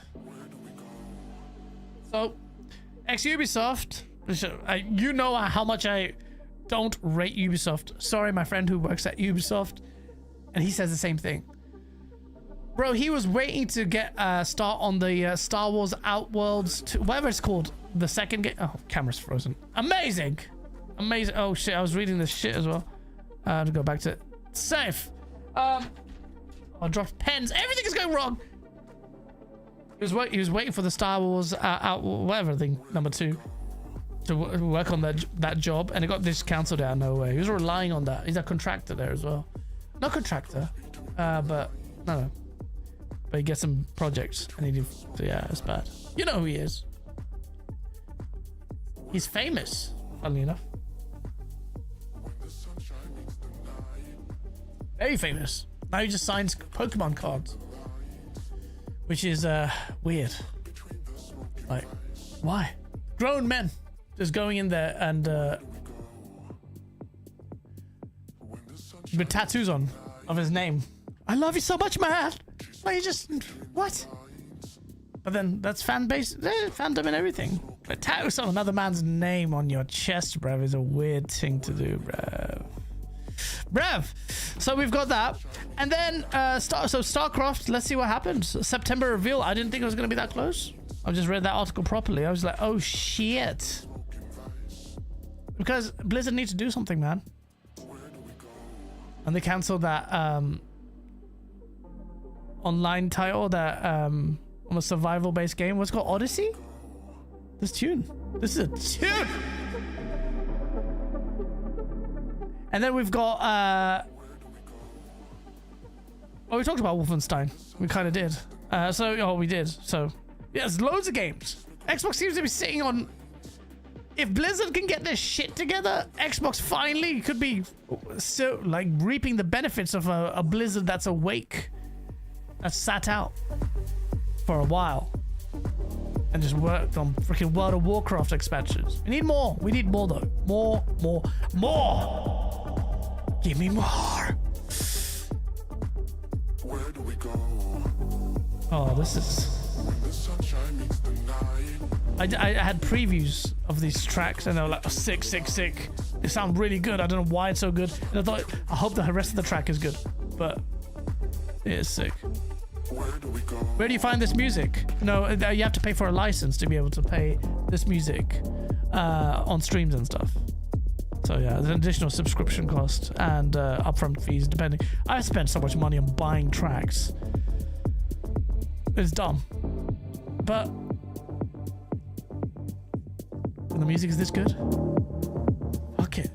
Yeah. So this week, PC got a massive upgrade as well. PC Master Race with Nvidia DLSS. And they're killing it, man. The DLS 4.5. And you're seeing... And you know what? Everyone's like crying about... ray tracing is a scam. Ray tracing is a scam. I like my SSR. Ray tracing is a scam only because you're on console and you haven't experienced the greatness of path tracing. Play game in path tracing and then come back to me and open your trap, bruv. Path tracing changes the game significantly. The fact that we can even have games running path trace, that like games like Cyberpunk, is insane. But it's not just Cyberpunk, and if you're on PC, bitch, you're gonna be playing amazing shit. Amazing shit. Like, I'm trying to bring it up here. Yeah, it's just coming up right now. Look at it, the power of PC gaming, baby. You are sat out. You are excommunicado in this conversation about path tracing if you're on console. Unless you like Minecraft a lot. Come on, bruv. This is Resident Evil Requiem. Resident Evil Requiem 4K path traced. And it is a schleems path tracing of the latest games. And there's more and more games. And look at that. Look at just the difference. And this doesn't look... It just looks like a remastered territory. Look at that window. Look at that mirror. And look at the difference. Look at the way the light bounces and the reflections work. Bruv. GTA 4, blood. GTA 4 for 360 days. Bam. Nice. And this is the way this everything just looks better. Look at that blurriness, dude. Ah. Go back to the blurriness. Look at that. Look at that. Then, and it's not just like, it doesn't take away from it. You can have a little bit of refractions and shit and all that, and diffused lighting, but here, that will add to the sheen of everything. Look at that. And multi-frame jam, so they're not stuck to... Look at this. 195, but it's fake frames, guys! I'm sorry. Look at this guy's face. It's stuck. It's fake frames. Amazing, man. We're getting path trace more and more on PC with AI tools, which, if you remember the conversation about path tracing, there was not supposed to... Oh, shit. It was not supposed to... what's it called?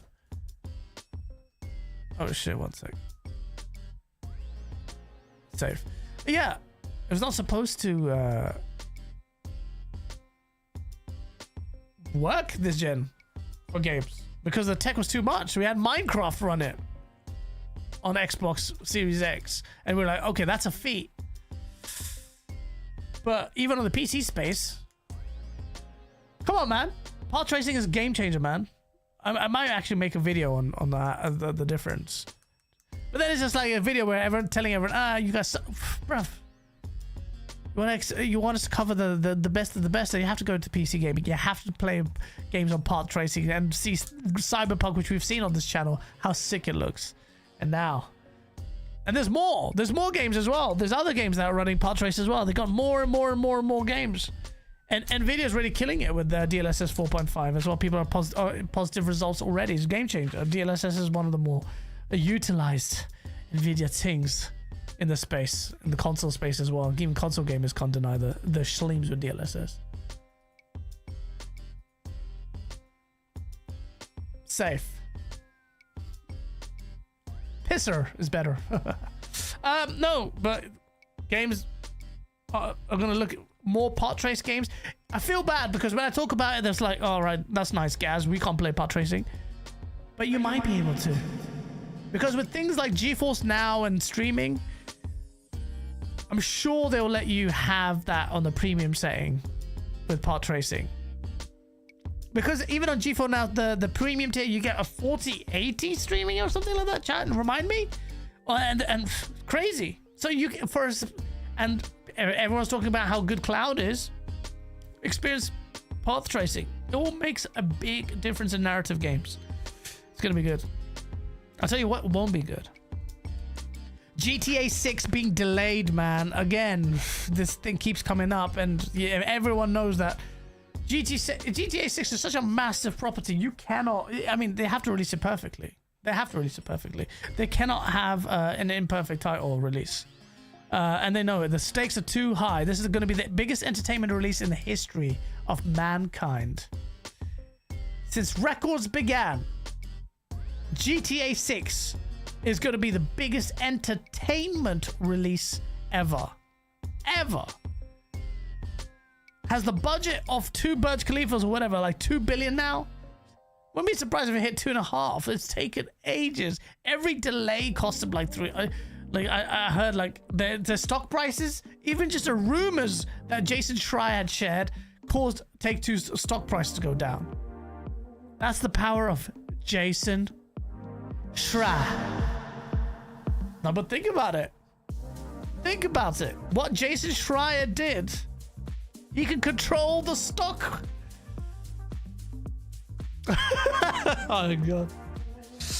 He controls the stock market. How is this lone man in the gaming space, does he have a journalism degree? But a journalist degree, control the stock market?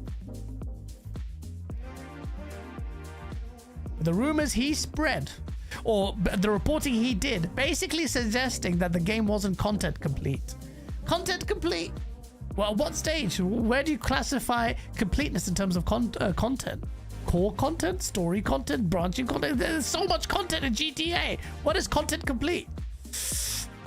Like building more shirts or more, I don't know, skins for multiplayer? Like, or what's content complete? Or have they wrapped up all the animations, all the stories, everything, all the whatever they're doing with their story?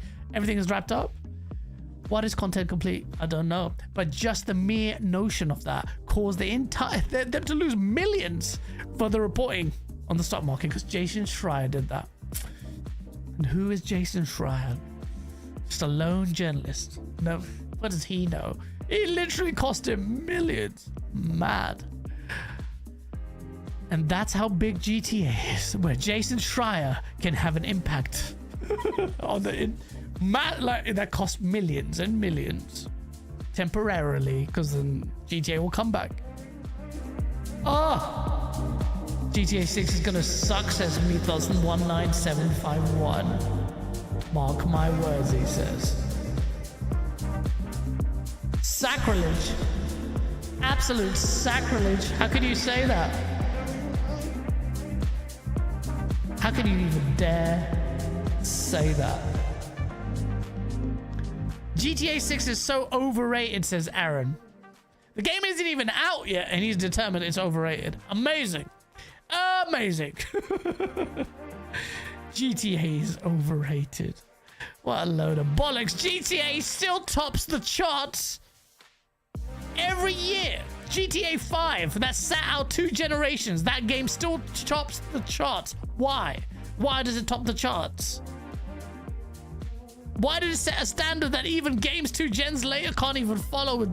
It's just dumb with an open world. And now they're going to take it to another level with group AI and all sorts of shit, of the visual fidelity that you saw that people questioned the density of it. Like, this can't be real. Can it run at 60? It's overrated. Technically, it's amazing. Storytelling prowess, what are you talking about? That's one of those games, unlike Naughty Dog, where these guys are like, they can tell a story in like unashamedly cool like way, in a Hollywood-esque way. Not that, well, actually,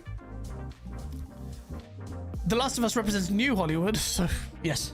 But come on, man, I'm talking like legendary things. The Heat, Taxi Driver, that kind of vibe, you know, original thing. But the storytelling is good, and it's gonna go serious with this one. It's gonna be, and I've seen the leaks. They're gonna go hard on this story, man. It's I won't spoil it for you guys, but it's a good story, great story. But they're taking it seriously. Gameplay though, that's the big one. Is the gameplay good? Of course it is. Otherwise, we would keep selling the open world. Do you remember? Did you play GTA Online when it came out? I remember one of my core memories is trying to get online as soon as it was released, and looking at that stupid cloud loading screen, trying to go from that car park into the cloud, and it took ages. I spent hours trying to get in. That's how much me and my friends were, all of us, and everyone at the gym, from the biggest, rawest, muscly Jamaican guy with dreads who never spoke to anyone, was really quiet, and then when you talk about GTA, he's like, "Hey man, you guys are excited." Really soft-spoken, really nice guy, super, like, you thought this guy was gonna crush me in his bicep. Nah, man, he was the super most chill guy. Our group of the gym group was just full of everyone, every race, every freaking everything, denominate, all of it, just talking gaming. It was such a good, if you get a gym group like that, it's so rare, because nowadays the gym group you go to is just people putting their cameras in there, flexing, or women just basically showing their asses around, which I'm not complaining about. But then you can't then put cameras there. Just like, and it's all like fake TikTok. But there, back then, it was a vibe. I can't explain to you how good it was. One of the best. Incidentally, also the healthiest I was. It was like a social thing. Workouts took a while, but we're talking gaming. And when GTA 5 came out, everyone was talking about, have you done this? Have you done that? Oh, that's amazing. Remember, they installed out the multiplayer. I might do the same thing here. I don't know. It's going to be fun. But how do they balance the fun? Because it's going to have more weight, more carry, weapon carry limitations. It's going to be a lot more slower, like Red Dead Redemption.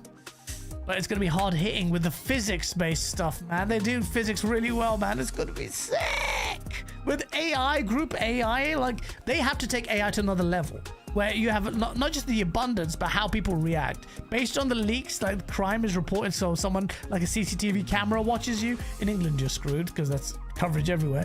Or if someone phones it in or witnesses your crime. And so they're going to have that kind of intelligent AI, reactive stuff. They're not going to have the AI that will make you cry. Or, I don't know anymore. Okay, everyone lumps in AI with everything now. Yeah, man. Code Violet over GTA 6. What the hell? Jim is all broccoli heads now? What's a broccoli head? Is it like those Only Ways Essex guys? Those, I don't know. What's that other show you had in America? Something like that. Forgot the name. Home gym. I don't think I would use it for a home gym. You need to have a separation. But it's a lot more convenient. I don't know. I've never had a home gym. Would I use it? Actually, I would.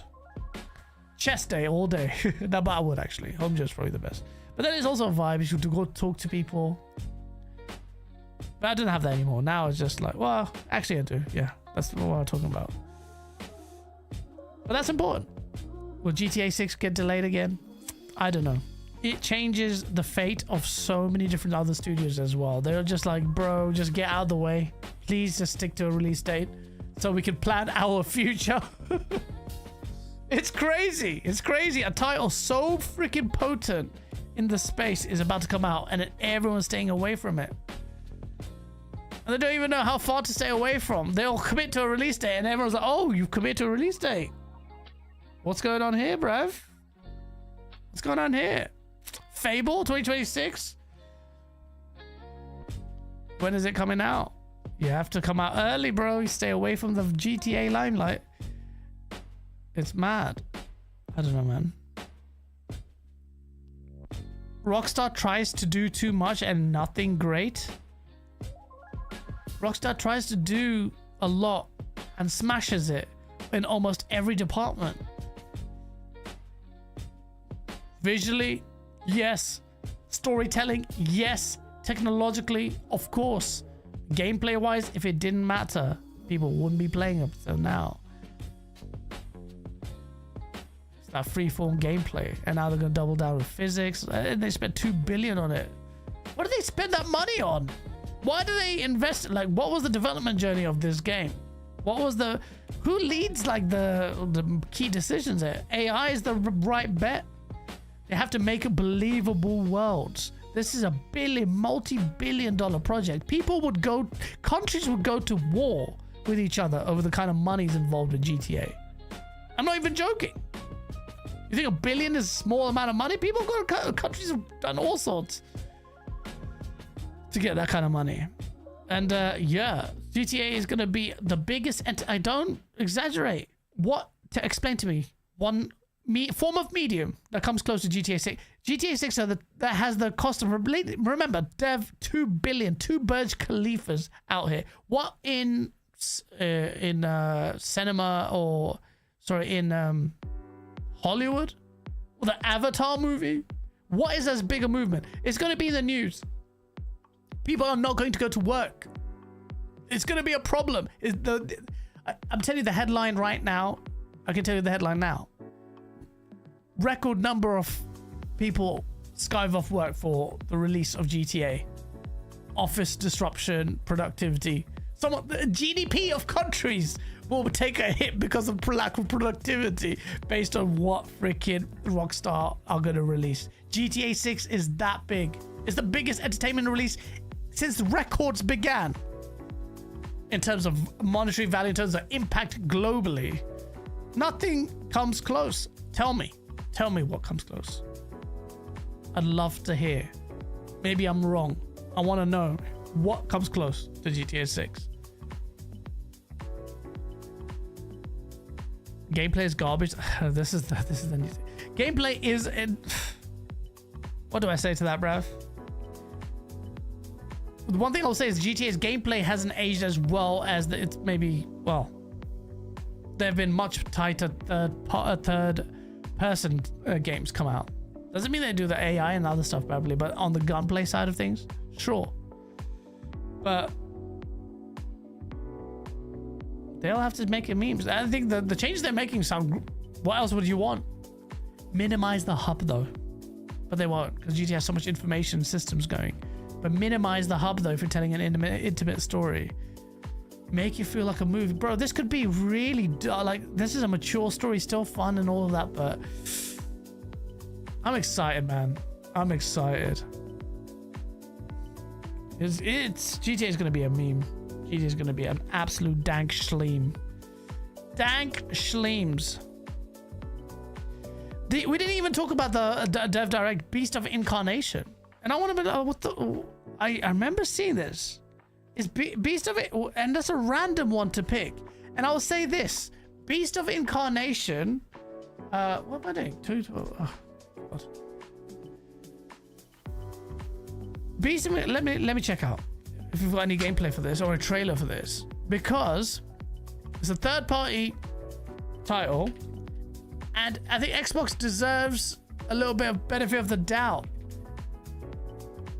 after. And it's Beast of Incarnation. Is it Beast of Reincarnation? I don't even know what the third game is. That's how random it was, and we didn't even talk about it. Beast of Incarnation is a Souls-like. You will like it. Really?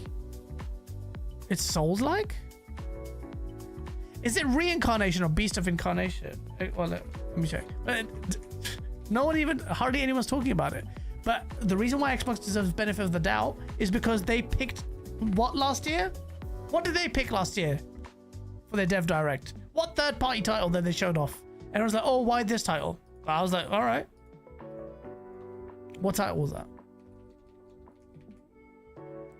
It was freaking Expedition 33, bruv. Expedition 33.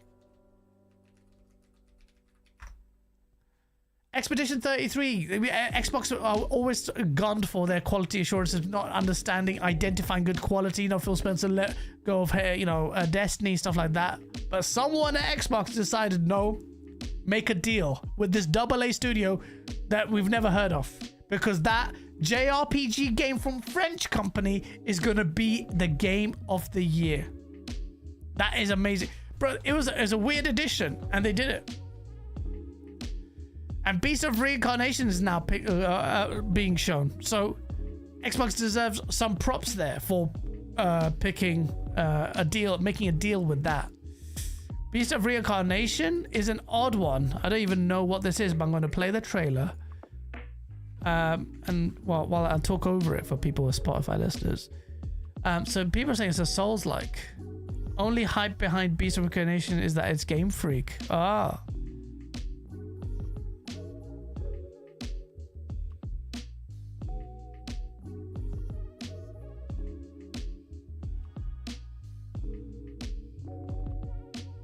This looks amazing. Is this in game?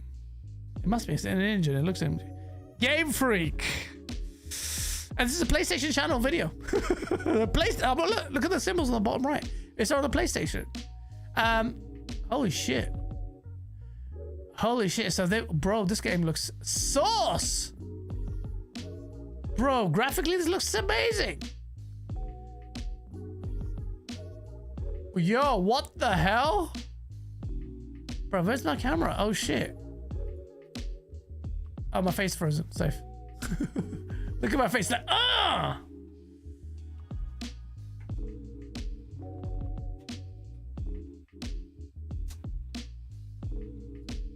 Yeah, man. That looks sauce. Xbox, you could be onto something here. We're all talking about these other games, but I want to see some gameplay of this. This could be an actual meme. This could be an actual source. Beast. Oh, my camera's frozen again. Safe. Why has it done that? I thought I reactivated it. Oh my days. Safe. Yeah. All right. Now we're making memes. I don't give a shit if it's on Game Pass, Xbox Game Pass and stuff like that, but when they picked Beast of Incarnation, that suggests to me that we've been sleeping on this title. Because Phantom Blade Zero is coming out for PlayStation, and that looks amazing. So if Beast of Incarnation makes the same kind of memes, that'd be very interesting.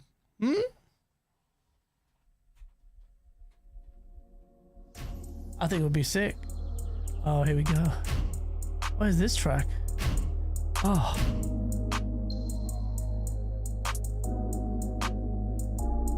I didn't even vet these. I want to spend some time after the show and download more. It looks different, yeah? It looks different. It says AC2. God, it's interesting, yeah. Oh, yeah. I want to place the Beast of Incarnation. No, it's called Reincarnation. Reincarnation. And we all sat on it. Sat on it. Talking about first party. And not even looking at third party. Because first parties matters in these conversations. But then, it was a third party last year that Xbox picked and that ended up making the biggest impact, sweeping awards across every freaking category, at the Game Awards at least. And apparently there's another show, award show. Which award was it? DICE award show? And they nominated freaking Ark Raiders. What happened? I thought multiplayer games should be nominated for Game of the Year for reasons undisclosed or reasons that have been told are absolute bullshit. Absolute dog shit reasons from people that come out and say why multiplayer games cannot be nominated for Game of the Year. Like, all right, Ark Raiders. Great sound design. Oh, that's not good enough. Great gameplay, and that's not enough. Oh, game-changing gameplay, and that's not enough. Oh, visually absolutely astounding. That's not enough. Art style, incredible. Not enough. The audio design, that people were saying, why did you win awards? The audio design is amazing. Not enough. Okay. None of that counts. What about AI? What about technologically? We're talking about the machine learning at the start of this podcast. They freaking did the AI thing. Like, really improved an AI, and you want to tell hard-hitting stories with love and care with the AI in the world, and NPCs are absolute morons. Safe. Even your best, most confident AI is nothing where it should be. It's weird. It's weird. Arc Raiders has spoiled that for me. Arc Raiders, now that I expect the thing is right, man. Epic Treasures are spot on. Arc Raiders machine learning AI will actually make the rest of the AI and the way they interact, it will remind you of how limited AI is in games. It's just fodder. And that's a big reason why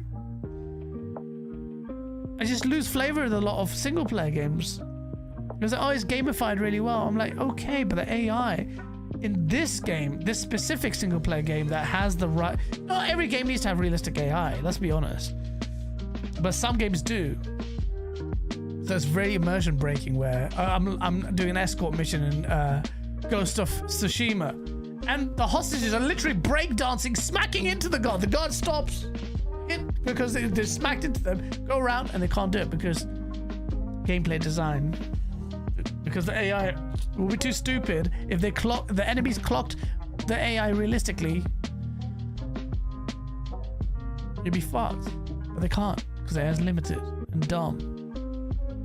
And it's just like, right. I was doing that mission. You want to feel like a hero, like and you know, you expect the believability in it. What's a hostage mission? This is where GTA will come in, man. And that's why I'm banking on the AI being good. But think about it, like you're doing a escort mission. Imagine their reactions, not just canned lines. Oh, I'm scared now. Every time you hit a certain point. You're doing it. Ellie and Joel is a perfect example where there's a lot of canned stuff in it and people think the AI is incredible, but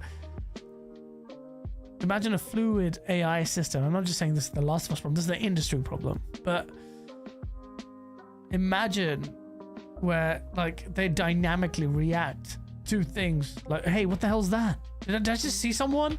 And investigate properly like they do in Arc Raiders.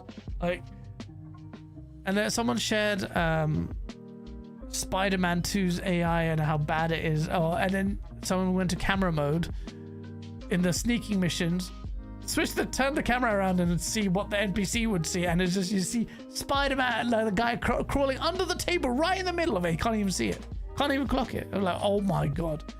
And he just had that so many times in games. It's like, no, all right, you just see turning around, like it's almost like we've gone back to Pac-Man. They follow a set track, but the tracks are still there, a little bit more feathered. The tracks are visible, I should say, and they're invisible in Arc Raiders, even though ironically they're robots we're talking about, and they feel more alive than the human counterparts that we see in games and AI and NPCs. That's why it's not going to be important, man. It's important. That's just, yeah, AI is massive. I don't know why you were talking about that. Oh, Beast of Reincarnation. What's that got to do with anything? Anyway, yeah, Beast of Incarnation. That's going to be another title. That's what I'm saying. Drowning in games. And the funny part is when Dev Direct happens, I'm not even going to be here. I'm flying out that day. I'm like, great. The one time. That one day you picked. Xbox is so grateful. Oh, thank God. Let's just get the glazes out and say, this is amazing. I want to see some memes. And I mean it.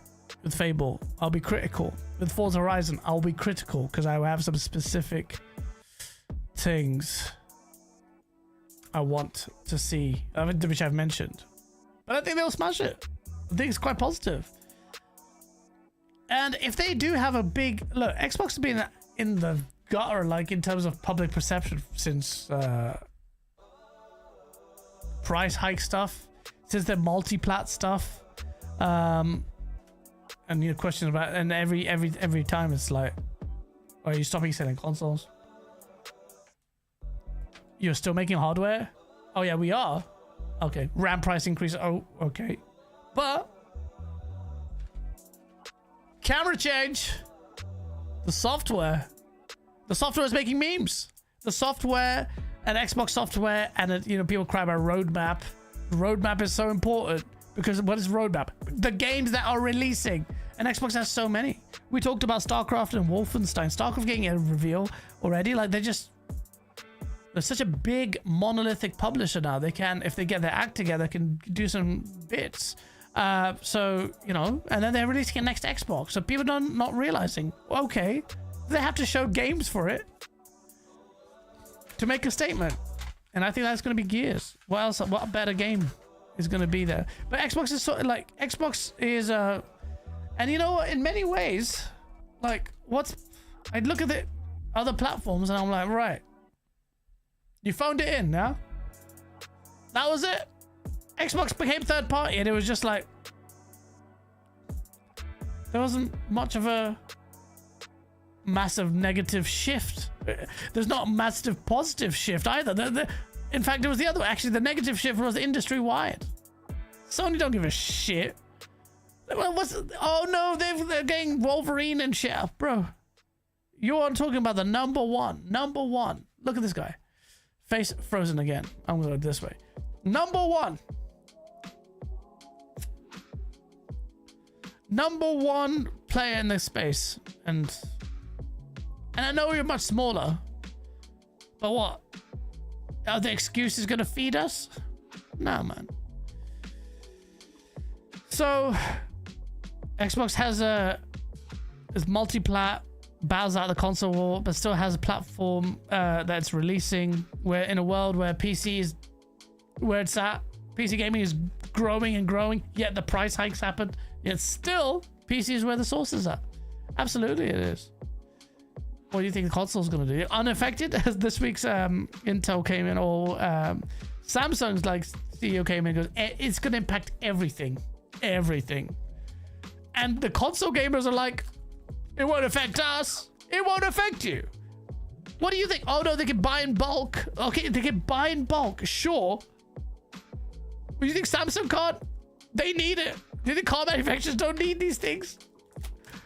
Bro, it's an industry, worldwide issue. But consoles are exonerated. Maybe the company will take a hit on it. Well, why would PlayStation now take a hit on its price for its next console? When? He knows he can fleece you. There's no competition, right? There's no competition. So they're gonna fleece you even more than they used to. You're gonna get shafted and then wish you bought a 1590, cause if you're gonna get shafted, at least get the best thing.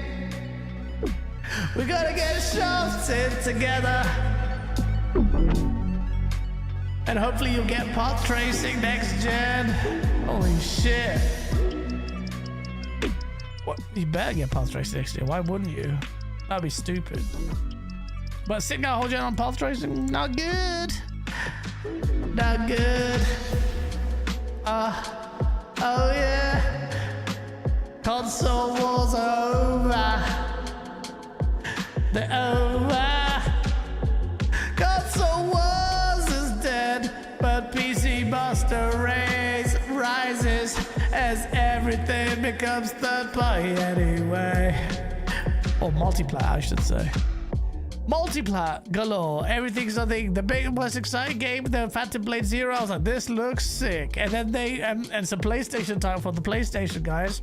Huh? Is it? Is it? What about my PC, bruh? Is a PC a PlayStation now? And then the developers go out there, show off their new Nvidia tech with this game. I'm like, oh, definitive edition of this game, huh? Thank you. Thank you. Thank you for loving us so much. And the PlayStation guys are mad. I'm like, ooh, yeah. Koala Boy, someone sent me a tweet of Koala Boy saying, oh, Avowed, this is the definitive edition of that game. Koala Boy, you are exaggerating. I think you are vastly overestimate how powerful your shitty PS5 Pro is. Basic. It's all about don't involve me in your conversation about power, bruv, and say PC master. Don't do that. Don't involve PC in the power stakes. But the average gamer only has a 3060 or some shit. Oh, fuck. Who are you talking to, bruv? The PS5 Pro that you're gassing about. How many people have that? How much percentage of PlayStation owners have that? And even if they did, say 20%, so what? Can you get this 5090 experience in your home on your console? Only if you use cloud. And if you use cloud, then the whole argument goes down the toilet about platforms, because it's just like, are you gonna fight the cloud war? Exclusives are the last bastion of arguments now. And well, I say that. The next Xbox is going to be a PC. It's basically a PC. We know that. We said it'd be a hybrid. And the hybrid element is how easily you access the native Xbox games, which is fair enough. It's a hybrid.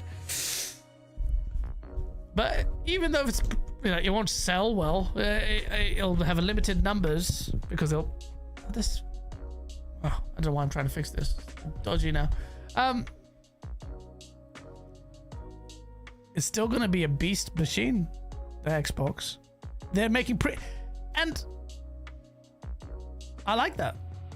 I like that a lot. The old Gaz, who love just consoles. Well, it's a PC. It's a PC. I'm too far in the future to be concerned with the power of next-gen consoles. But I will say this premium build PC hybrid is exactly what a lot of PlayStation guys would absolutely love PlayStation to do. No matter what they say, oh, we want a bespoke curated experience that developers can really utilize the power of PlayStation in this cross-gen freaking extended phase. Yeah, right, okay. I mean, your first parties that have the output of like a snail are gonna go ahead and really utilize that power with their amazing consistency and release timings every 5 years. Safe.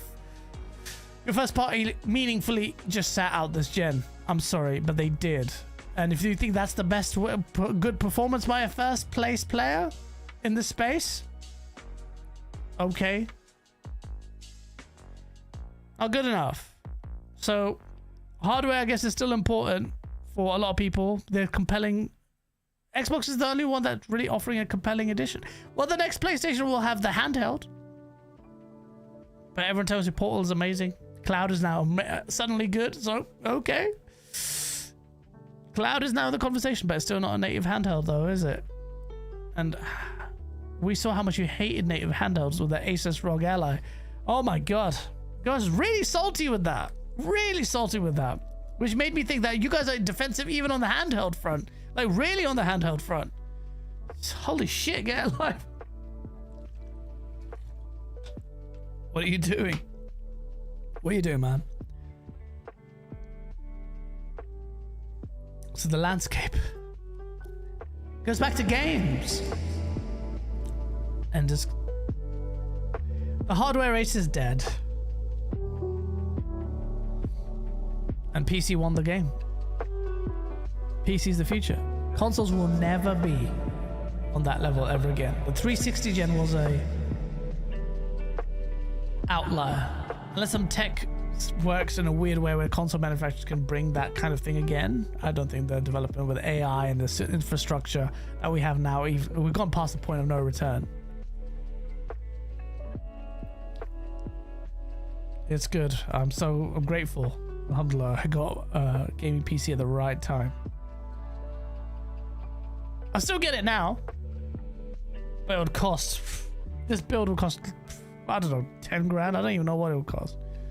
It'd be dumb. Yeah, probably. The card alone's been apparently going for like 4 or 5.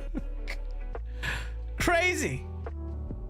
And all the games that are coming out this gen are crazy. Xbox's output with games is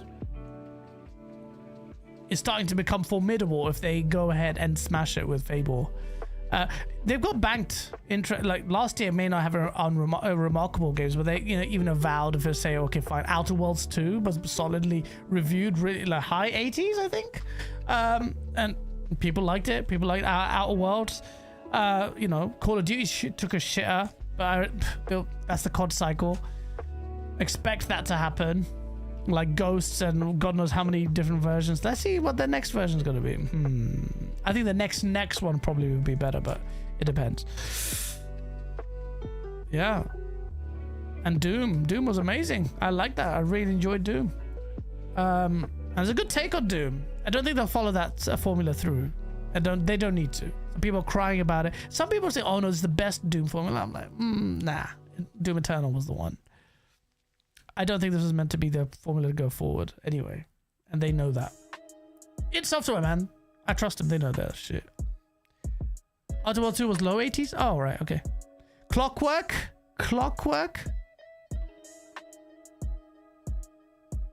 That looks amazing. Really good. It just surprised me when it was shown. I was like, oh, wow. This game has a source. All right. Safe. Take notice of that game. In Exile making memes. And despite Perfect Dark's cancellation, which will forever make me hate them. Unless they bring it back and do justice, which they won't. Perfect Dark aside, there's still the big question of State of Decay, man. State of Decay has to be shown at the Xbox Showcase event. Bro, you can't just sit it out. You've spent too long on this. And it's one of those where they're side-eyeing. Are Undead Labs okay, bro? Because I'll be honest, that's a game that could get cancelled tomorrow and we'll be like, not surprised. What's going on? And the potential is so high with State of Decay 3. So high. And the diversity of Xbox is amazing in terms of software, man. I'll be honest with you, it's crazy. They're killing it. In terms of software, there's never been a better time to be an Xbox fan. But the thing they're missing is the big AAA bangers. So platform wars is just platform wars. It's just weird. It's like, right, I'm not gonna cap for Xbox, but as a publisher, they're doing really well. And it's hard to strip away the legacy of Xbox because it was in the hardware space and it's still in the hardware space, but it's in this middle ground where it's irrelevant because essentially it's bowed out, but it's still there. And it's delivering the most compelling bit of hardware that I'm interested in, but conceptually at least anyway. Let's see what the execution is like. And even if they execute it well, am I really going to buy it? No. Why would I? But why would I buy a PS6? Unless the handheld's really nice. That's the only reason I'm thinking of buying PS6. Maybe the handheld's really nice, but I've got a Steam Deck. It'll be more powerful than a Steam Deck. There might be a ROG, God knows whatever. That might be more powerful. The handheld market is crazy now. A lot of people are entering into it. I think Intel said they're entering into it as well. Oh, tune. What a tune. Shout out to everyone still here chilling, watching. The dedicated few. Love the vibe. Convos and the chill. The screams. And the cries.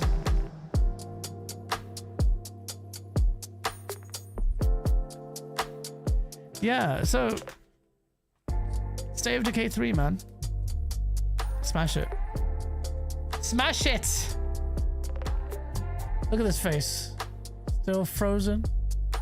Activate the camera, bruv. Deactivate it first. Pull out the thing.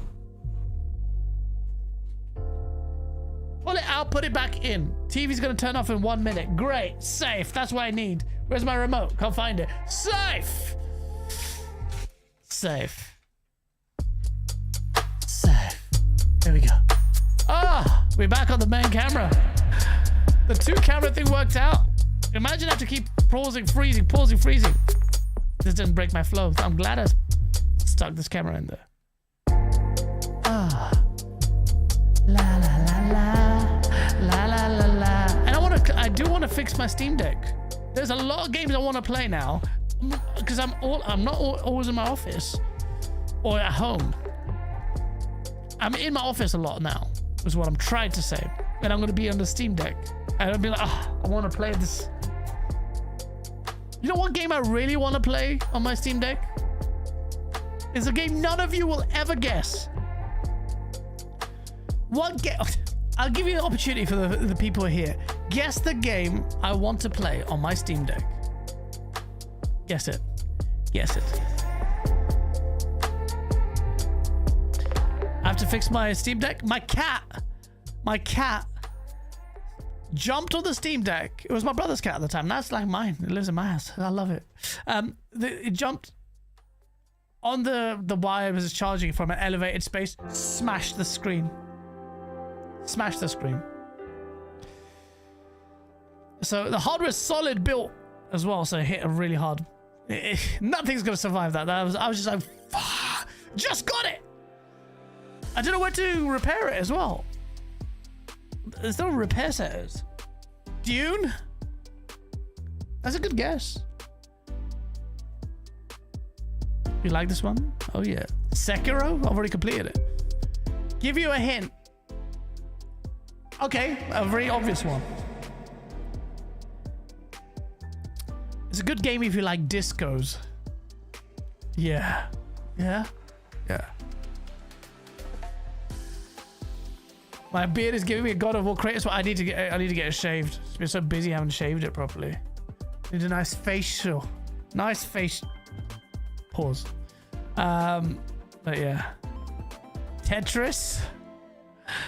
You want to disco to Tetris? Yeah, Canada Beast got it. Yeah. I gave you the first and half of the name. It's Disco Elysium. Disco Elysium is what I want to play.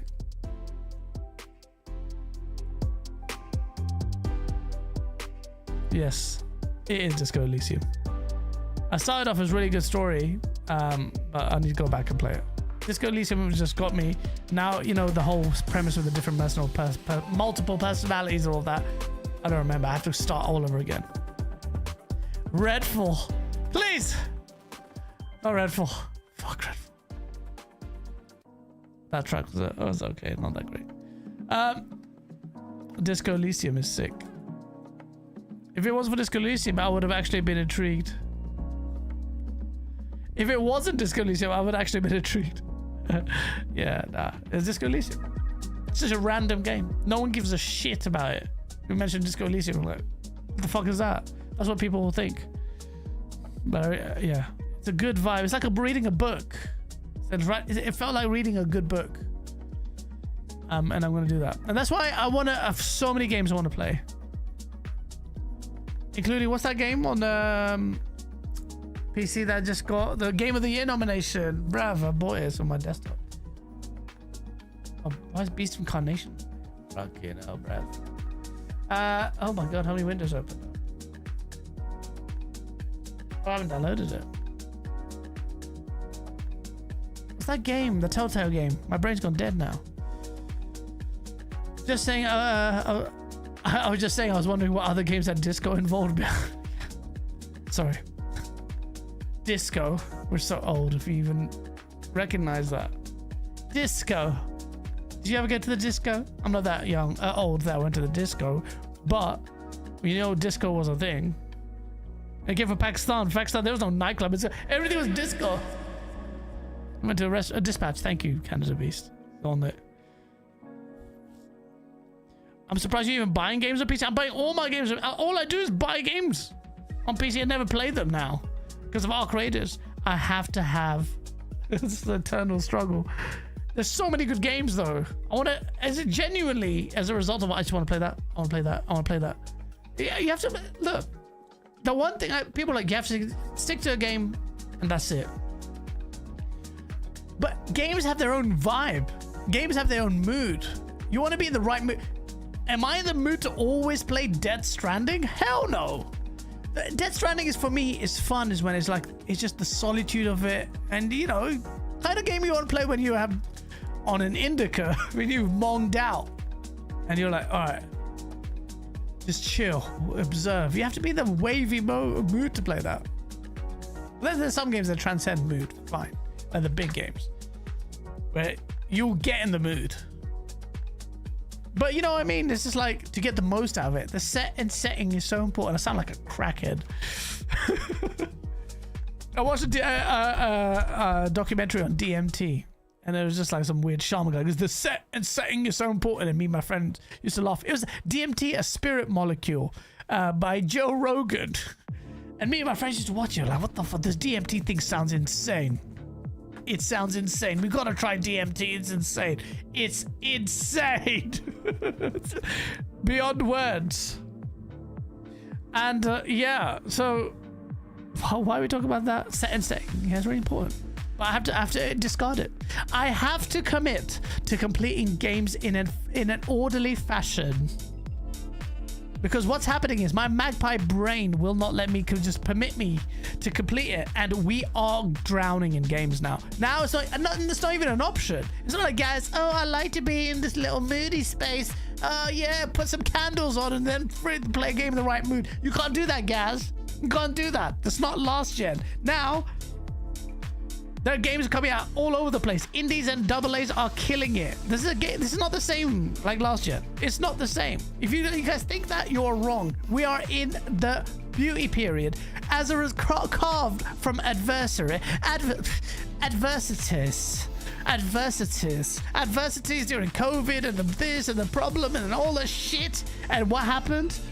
Development struggled, games by committee. Oh, this thing is woke. This is that, sweet baby. All of that bullshit. All of that is dying down. It's dead. Now it's starting to see the magic because people's bills need to be paid. COVID longed it out by artificially inflating gaming so much that people got more lazy. But now the design is back. Now Rocksteady have to take and listen. Now they have to listen. Now you think BioWare is gonna sit out on Mass Effect? Nah, man. They gotta get their shit together. Can't have a Dragon Age. Nope. Can't do that. Can't have an Inquisition. You can't do that. Gotta fix your shit. Rocksteady, go back to Batman, whatever. Just go fix your shit. They're gonna. AAA's got slapped around this gen with the budgets that they're doing, the massive cuts and layoffs. They got humbled, and they got humbled last year by indies and AA's. Half of the Game of the Year nomination was indies, and then the other Game of the Year winner was a AA. AA's galore. And AA games are shining so late. Like Space Marines 2 was beautiful. Then you've got everything from Japan coming in. Stellar Blade just came out of nowhere. Korea now is making memes. And then you've got Phantom Blade Zero and this Beast of Reincarnation. Power of China. AA's replaced indie. Even indies like with replaced so many good indie games. And the definition is changing now. What is indie? Because the games are so good. Indie games look so good. People are like, oh, how many people worked on that game? How many people worked on that game? Because I think it's AA. What is it? Is 10 AA? Is 20 AA? Is 30 AA? Is 10 indie? Is 20 people indie? How many people were indie at No Man's Sky at the time? 30 people, I think. I don't know. That's indie. Fable isn't even going to make it out the door. Bruv. What? It won't. It has to. It has to. It has to. So in order to to get involved in the conversation now, to play, I have to complete these games. I want to see the end of these games. Amazing stories, apparently. And I'm sure they're great. I wonder, the one I'm side-eyeing is the altars. Will I enjoy that? I don't know. It looks amazing though. The setting looks amazing, but the idea in the altars, you create different genetic versions, clones of yourself, basically. Oh no, you don't create them. There's multiverse stuff. So it's different dimensional version of you, which is basically the same thing. Different multiverse version of you with different traits and all sorts of that, and then you go out and you have to try and build something. It's a really cool premise. People say like stick it through, there's a meandering middle, but then at the end the payoff is amazing. I'm like, okay, I'll try it out. But the last game to do that was God of War Ragnarok, which is still on my backlog list like with everything else. And that's because it had a long meandering middle.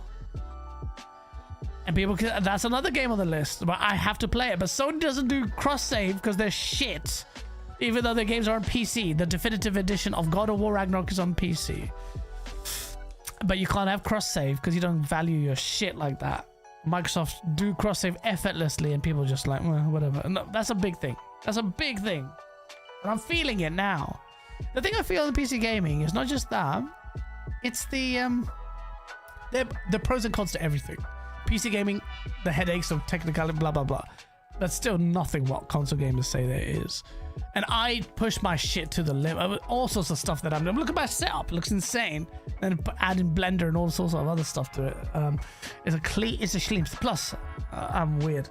But, you know, what I miss is the quick resume. Xbox's quick resume was sick. It was sick. It's not like suspend resume or whatever the hell it was for PlayStation. The quick resume is Schleems. I miss that. That was really good, man, to get into the... But I talked about earlier, getting in the right mood. Boom, go to another game. Oh, this is the mood. Nice. But now we have so many games that you just want to play them. Life is short. Just go through them. You like gaming, then just spend your time gaming. And then you got a game like Arc Raiders, so good. It's like, perfect. And then it's so addictive, like one more game. I can never stick to my one more game with Arc Raiders. Horrible.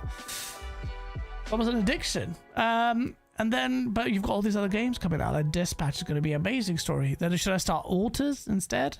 So I'm thinking, yeah. Well, let me start. I think Kronos is calling me. Kronos, out of everything, Kronos is calling me the most, I feel. I want to. It's different. It's different after Expedition 33. It's different. It's like it's going to be AA. So I did play Silent Hill. Silent Hill's supposed to be really good. So I will play that. Because I really want to play Resident Evil. And I'm not big on Resident Evil. That big. But this looks amazing. This actually looks amazing. So I need to complete... I was going to say Cronus. And Control... Sorry, what was I talking about? Clearly, the latter half of the stream. But...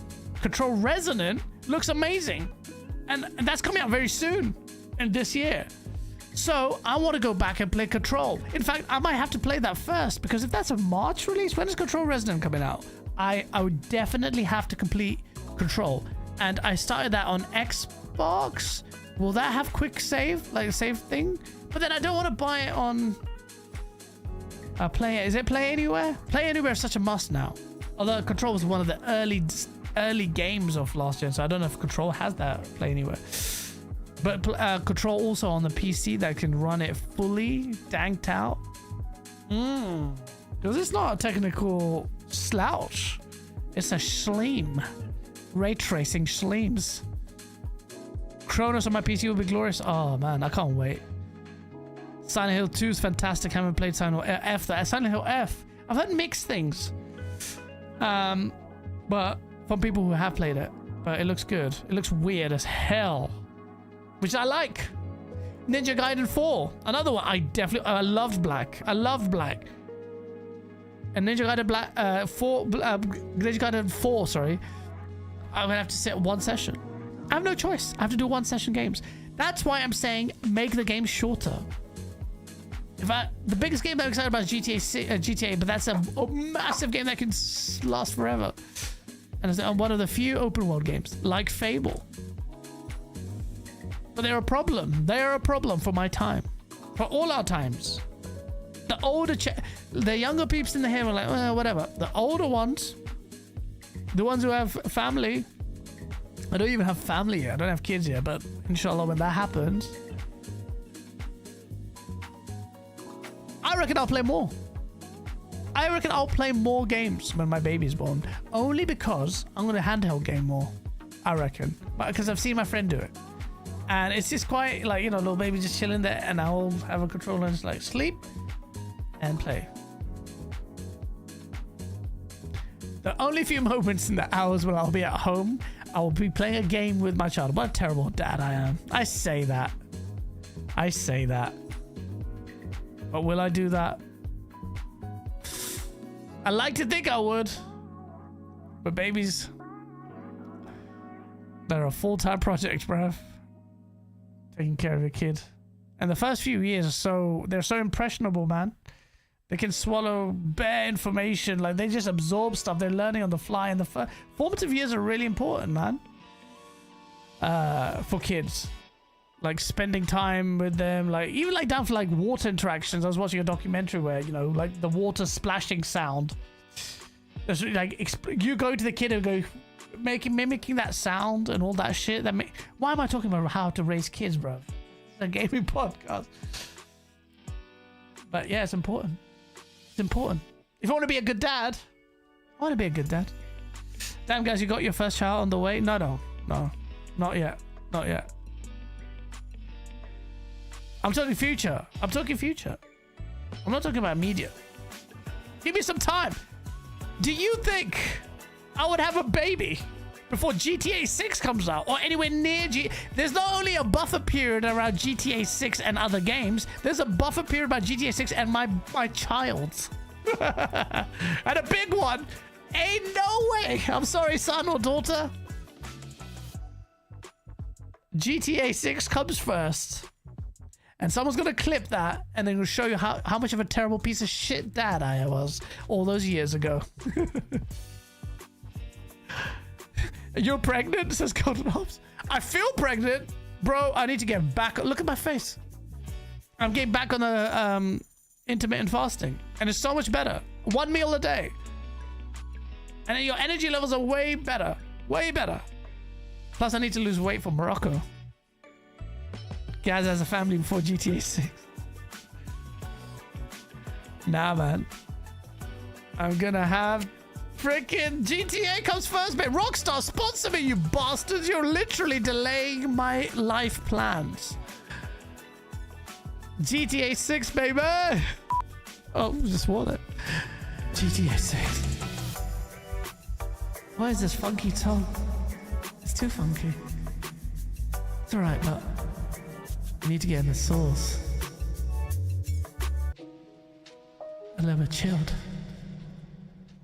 Yeah, man. GTA is a moment.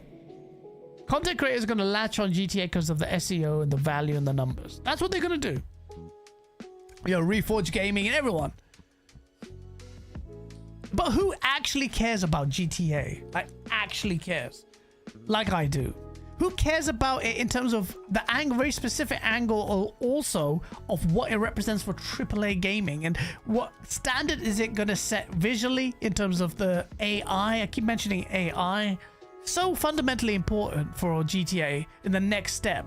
How the worlds you interact with have matured. You spent $2 billion. I expected to see the stuff that was leaked, like the realistic AI, the world AI stuff, reactive stuff in crowds. That needs to change, man. But yeah, man. What was I saying? Yeah, people chasing GTA coverage for the numbers for YouTube. And it's going to be shit anyway, because everyone's going to do GTA content. So your content's going to be lost in the ether. So what's the point? Unless you care about GTA. And what do you think I'm going to do about GTA? Please have a role-playing. Can you imagine me? What I do in Arc Raiders on GTA, if GTA had something like that. I have died. I've been dying. You know, I watch a lot of role-playing GTA stuff. And it's jokes. And actually, the Red Dead roleplay stuff you have to watch. People take it so seriously. It is so funny. Like, they live in these roleplay servers. I saw this, like... video of this like Spanish woman, like she sounded really old playing it, and she was in the game. Oh, like I don't know what it was, and it was this guy just trolling and walking in the world, and then she literally was like angry, called the cops. They appointed players in the game to be the police, so they come in. What's the problem here? And it goes, he's really bothering me and saying this and that. He was just trolling her, and she was getting really upset. I'm like, what the what? You know, remember that Second Life shit? But GTA, Red Dead Redemption roleplay servers, and a lot of roleplay servers generally are people living their real life through that. And I'm gonna shit all over their lives.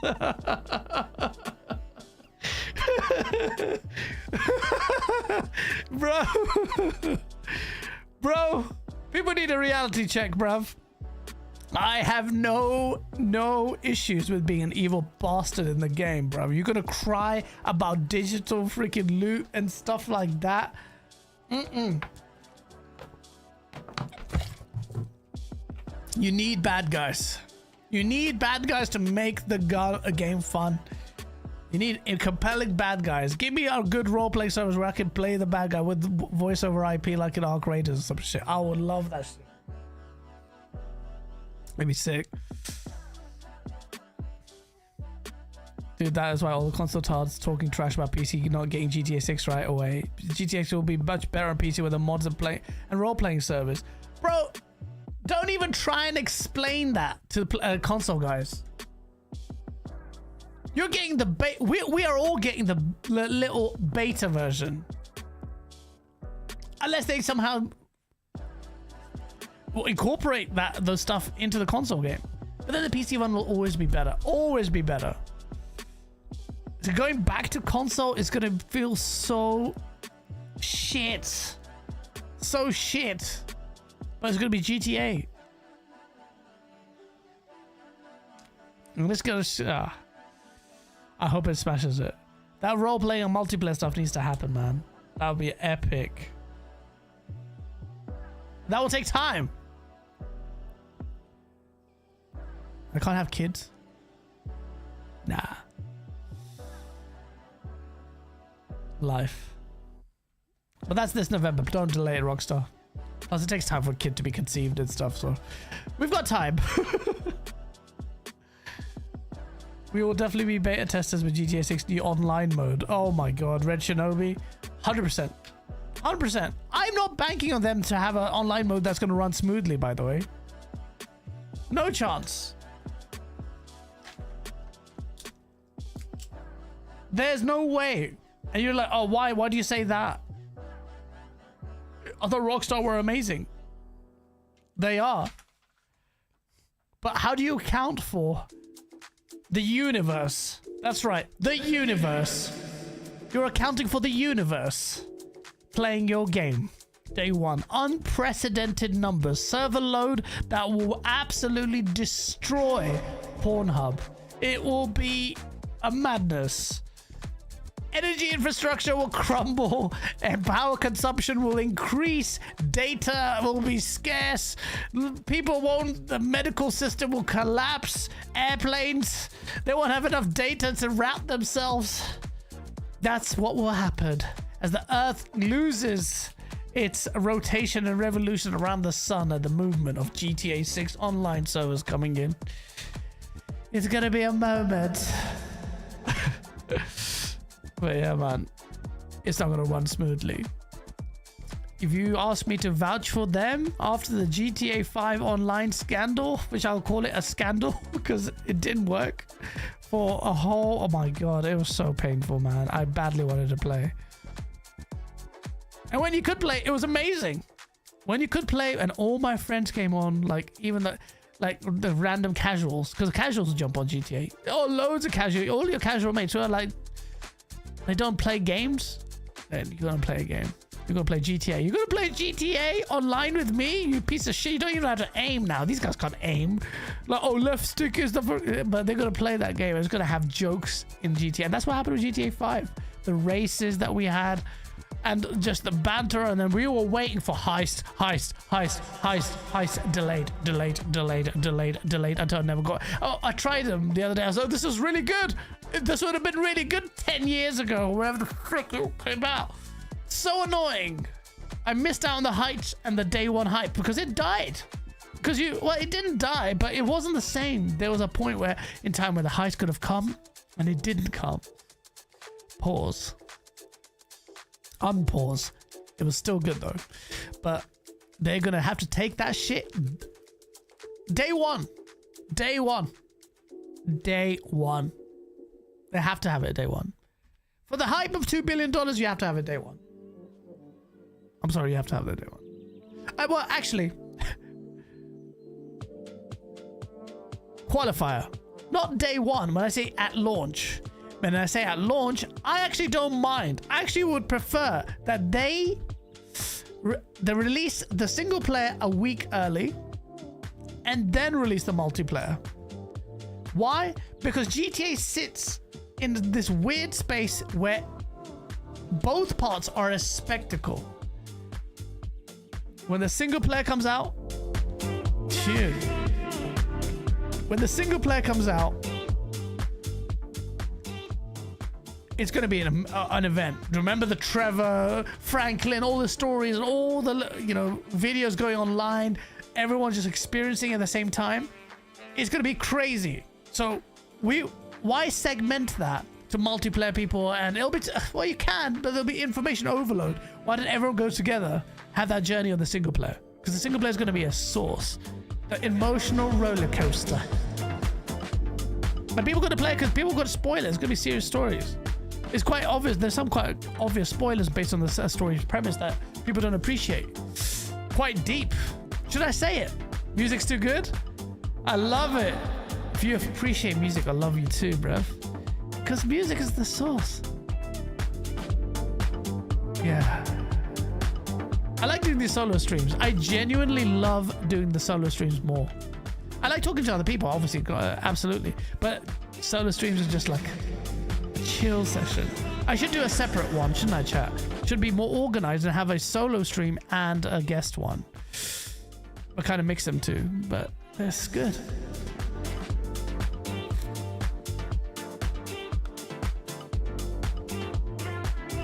Stone Patrol says, I know I'm playing and beating the single player campaign first before playing online. And I don't blame you. I don't blame you.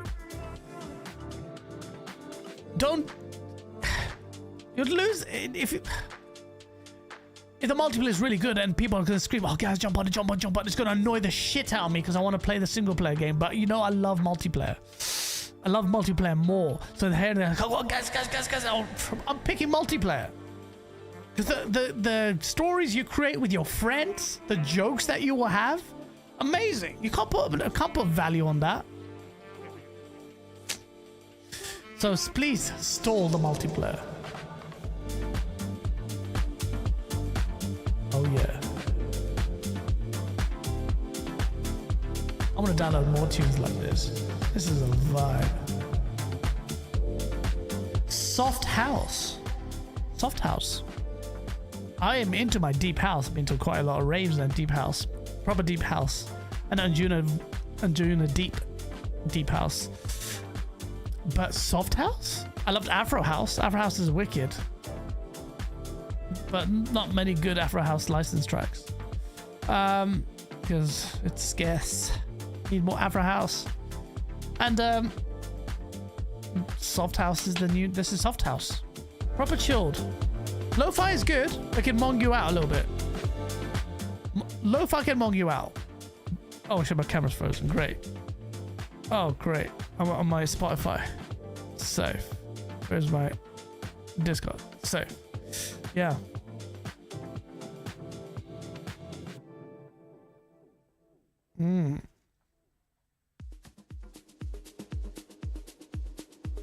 My stream and funk music was also good. I need to get more funk music. Funk is wicked. Funk is really good. Funk can become a little monotonous if you play the same kind of the BPM. And a lot of funk does veer towards the same kind of BPM, which is can get a little bit, because funk on its own is really good, but you play the specific BPM funk in quick succession, it gets a bit samey. It just goes pacing. Should have funk. Should have a little bit of soft house and a little bit of lo-fi mixed with some potentially ambient ones. Gaz likes it deep, not soft.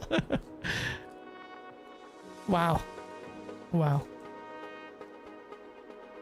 Where is this? Bro, this is amazing. I'm so happy. I'm really happy. That I've got a sound so much better.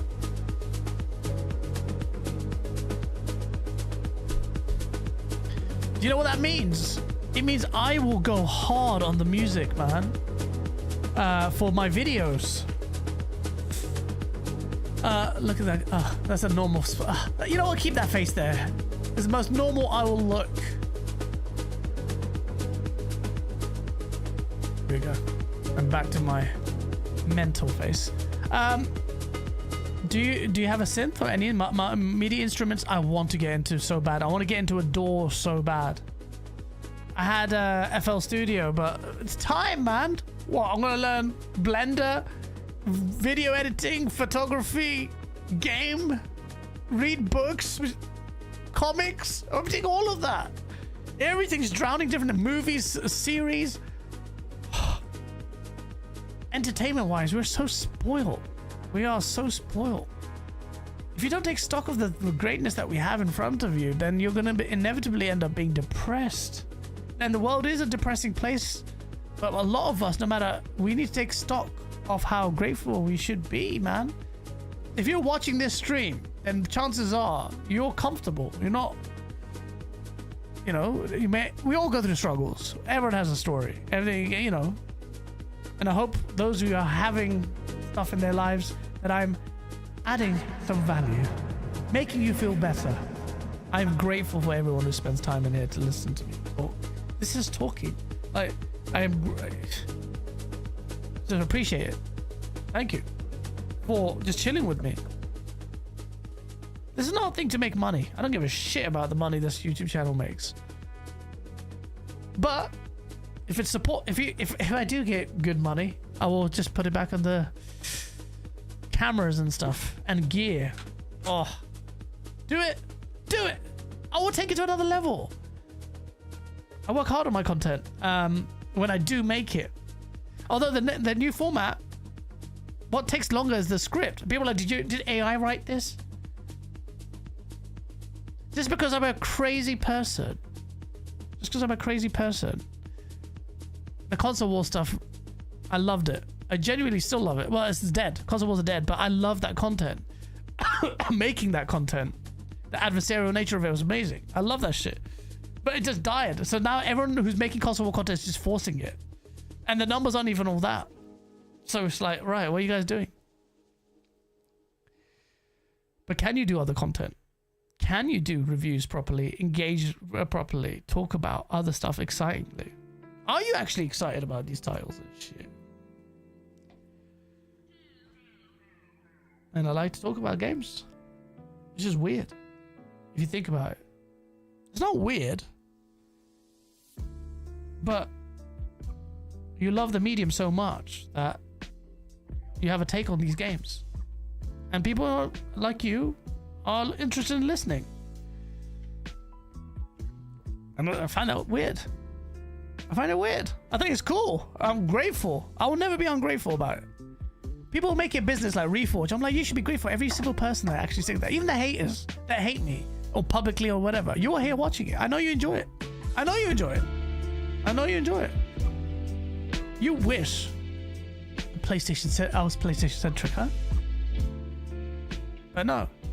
It's just, I enjoy the chilling, the vibes. Understand. You keep chasing numbers, you'll have to do the wiggle, the dance, the game. But if you keep it real, then hopefully the numbers will come.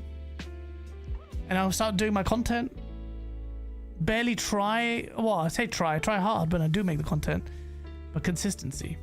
And I'm doing well, haven't I? Almost a video a week with another video out I'm working on tomorrow. I'm actually enjoying the video making as well. I love the small micro edits and stuff like that, and that creative element of it sunk the consistency of my content massively because you can't devote that much time. And there's so many times I want to make a rap video or jokes video. I have so many ideas in my head. The idea folder is crazy. But we have to talk about games. And I have to simplify the process. But I'll still make it sick. I'll still make it good tunes. I'll still make effects. But that requires me to be faster and more efficient as well. So I have to learn more. Yeah, and just make good content that I enjoy making. If I don't enjoy making the content, I won't make it. What's the point? To get a number to do what? The numbers will come. Just make good memes. You have a good taste in music, so I could see you getting into it. You know, I used to make my videos, well, until recently, just stopped now. This is that track with the sick solo, isn't it? Oh, yeah. I used to just listen to music, and then I'd write the video. I had to hit the right vibes. Then I'd write who does that? It's so dumb. That's why the video took so long. Now I write my video. I know what I'm saying. And then I pick the track to do it. I'm guiding the music still, as opposed to being guided by the music. Reforge is the biggest piece of shit. He literally turned his stream into a hiccup, like froze for a second. He turned his stream having a hiccup, like froze for a sec. An opportunity to beg for more money. Such a greedy bastard. What? He turned his stream having a hiccup as an opportunity to make more money. How does that work? How do you monetize technical issues? Because if you can, tell me the stream. I would be a quadrillionaire on the stream alone on all the technical issues I've given. Frozen face. But I think that's jokes though. My mate says he watches these streams and he just laughs at all the issues that you have it, because he knows my mindset and how my brain is thinking, like, fuck, what am I doing? And people are like, oh, Gaz, you just do. No, it's me. Hey. It wouldn't be me if it wasn't technical issues. But we have fun. We have jokes. But yeah, Reforge is the new DSP. I don't understand these guys, man. Don't get it. Like, wait.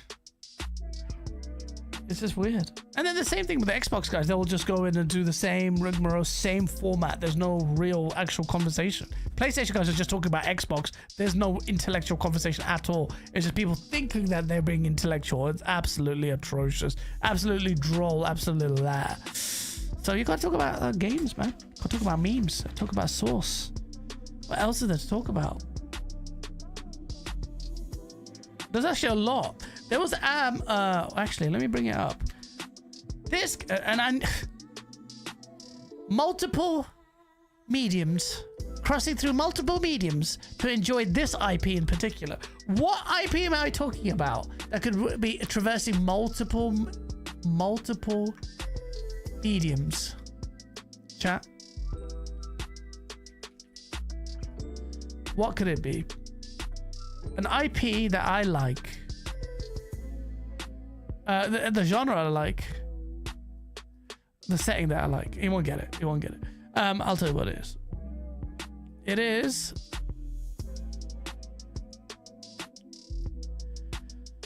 The Expanse. Osiris Reborn. I have to start... I finished 2 seasons. I need to start with season 3 again. I had to remind myself. Watch catch up of that. So this new game, Osiris Reborn, has around 30 to 40 hours playtime, depending on how you play. Make it 20, you'll be alright, yeah? Encouraged to experiment with new games, gadgets, skills, but players will need to commit at some point during the game. Can't switch it up forever. Oh, that's interesting. That's a bit similar to what I felt the thing was, Callisto Protocol. Callisto Protocol will let you do like a gun build or melee build. And I didn't realize, I saw the gun options, but I went straight for melee build. And then I went online and I saw people sharing crazy shotgun builds, and also like, I was like, oh, you can literally have a full-on gun build. I thought the game was meant to be played just melee, but people are just going hard to get, getting the ammo for the gun. They build their surprised. So yeah, that's interesting. Osiris does that. I hope that's what it suggests to me, that you can encourage to mix it up and then commit to something. So either something happens in the story fundamentally, or you just have to. The game forces you by its design. Oh, my camera's frozen. Amazing. Okay. Filled with choices to make, some occasional hints, major. Okay. Character customizations. Earther, Belt, or Martian. Wait, hold on a minute. Can you be that different, not race, but you know what I mean? Everyone's gonna be a belter. Who's gonna be Earther? That's gonna be the worst one. You want to be Martian, or if you want a dark red aesthetic, or the belter. Yeah, the tall ones, mate. Because aren't they massively tall? The different sizes, compared to other, because of their nature of the spent zero gravity shit. Inspired by Mass Effect, Persona, Persona. Let's just play it. Forget series then. This looks good, man. This looks amazing.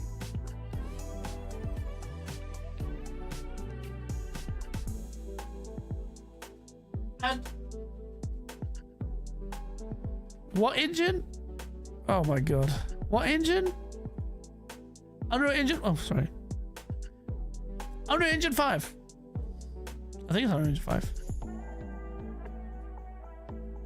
Ah! Oh. You see my ass crack?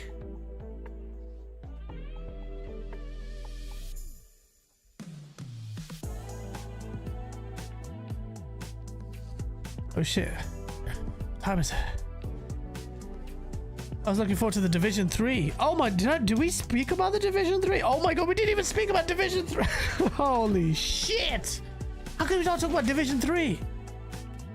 Jesus Christ, that should have been in the title as well. That's a big game. And it's from freaking Ubisoft. Division 3. Thank you for reminding me. Stone Patrol.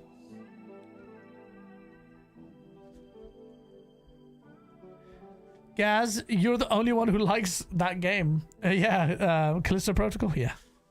Very few people do. There are select people actually do like that game. Jack Move likes that game. Solid Rev rates that game. I don't know if BG rates that game. But Solid Rev rates it.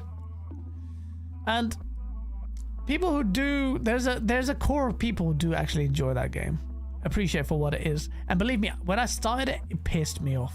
I'm like, what is this? Why am I getting murked for no reason of my own? It's not my fault I open a locker and a worm jumps in my face, or this worm from my head comes across the map.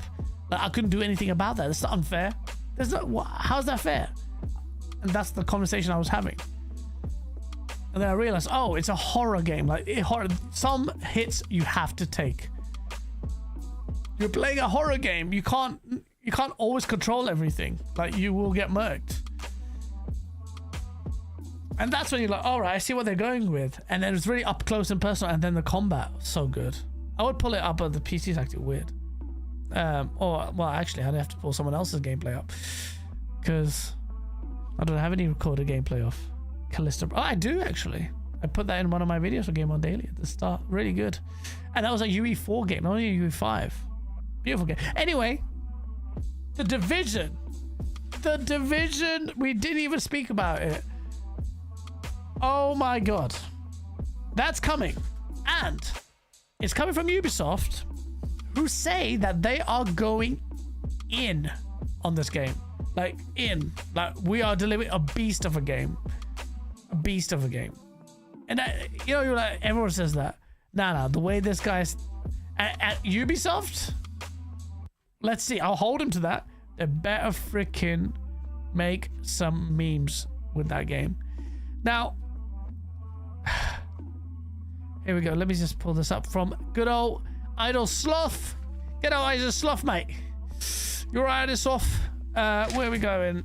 Gaming screen. The Division is in 3 is in production. According to franchise boss Julien Reghetti, it's shaping up to be a monster.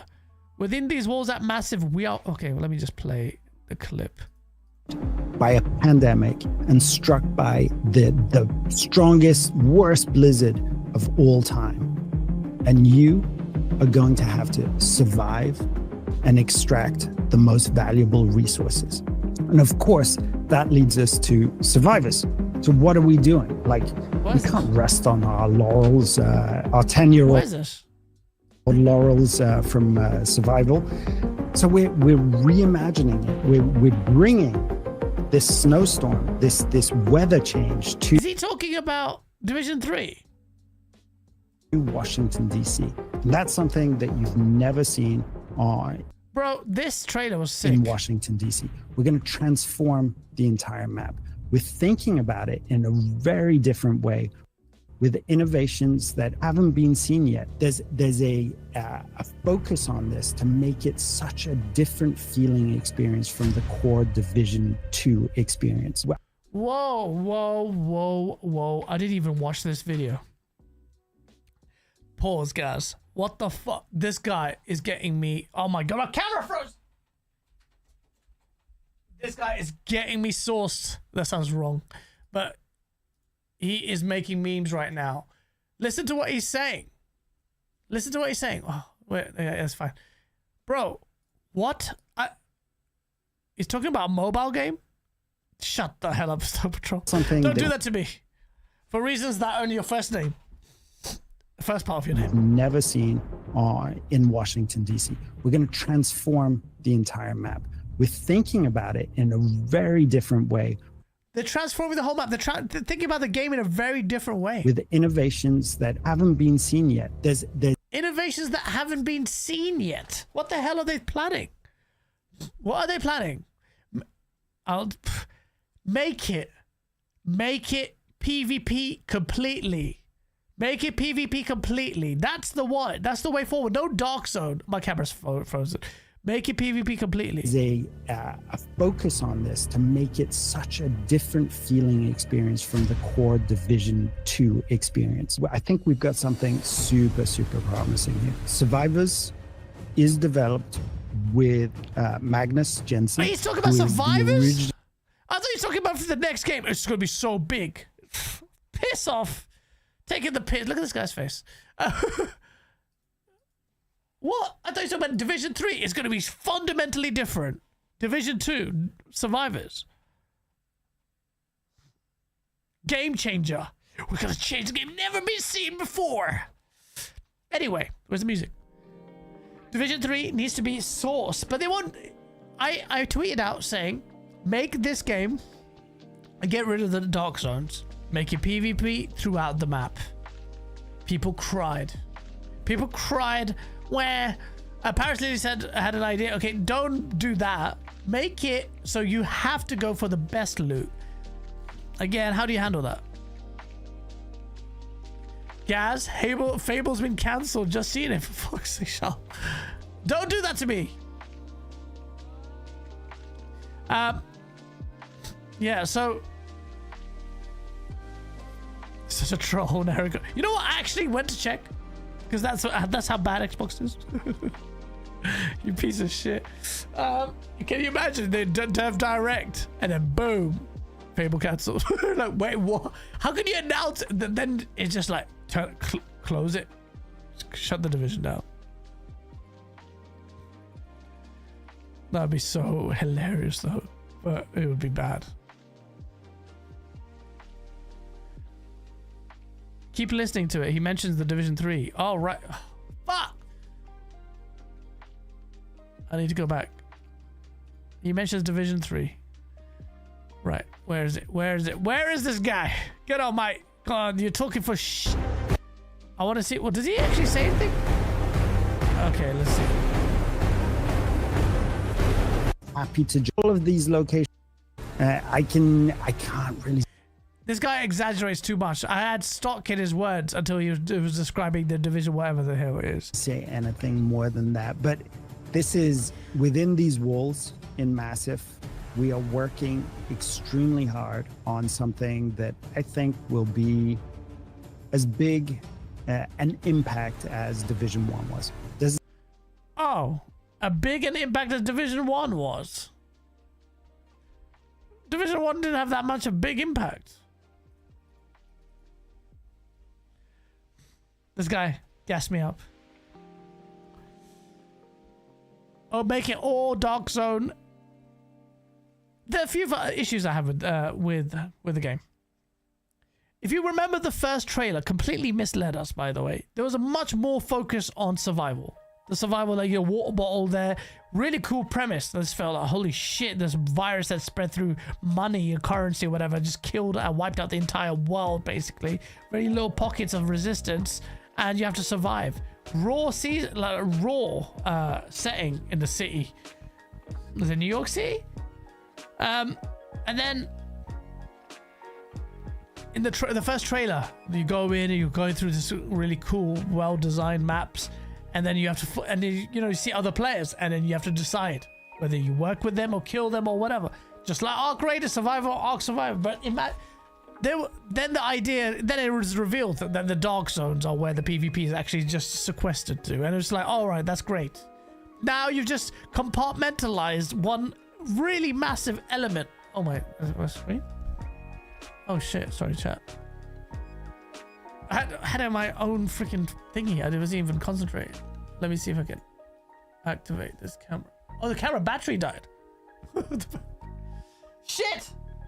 That's what actually happened. Yeah. So they sold the idea of survival game, not compartmentalized PvP. That's why when I suggest that, people are like, oh, you just ruined the game. I'm like, but this is what it was sold as. And I genuinely think that would make a big difference, and why Division 2 didn't work. One sec.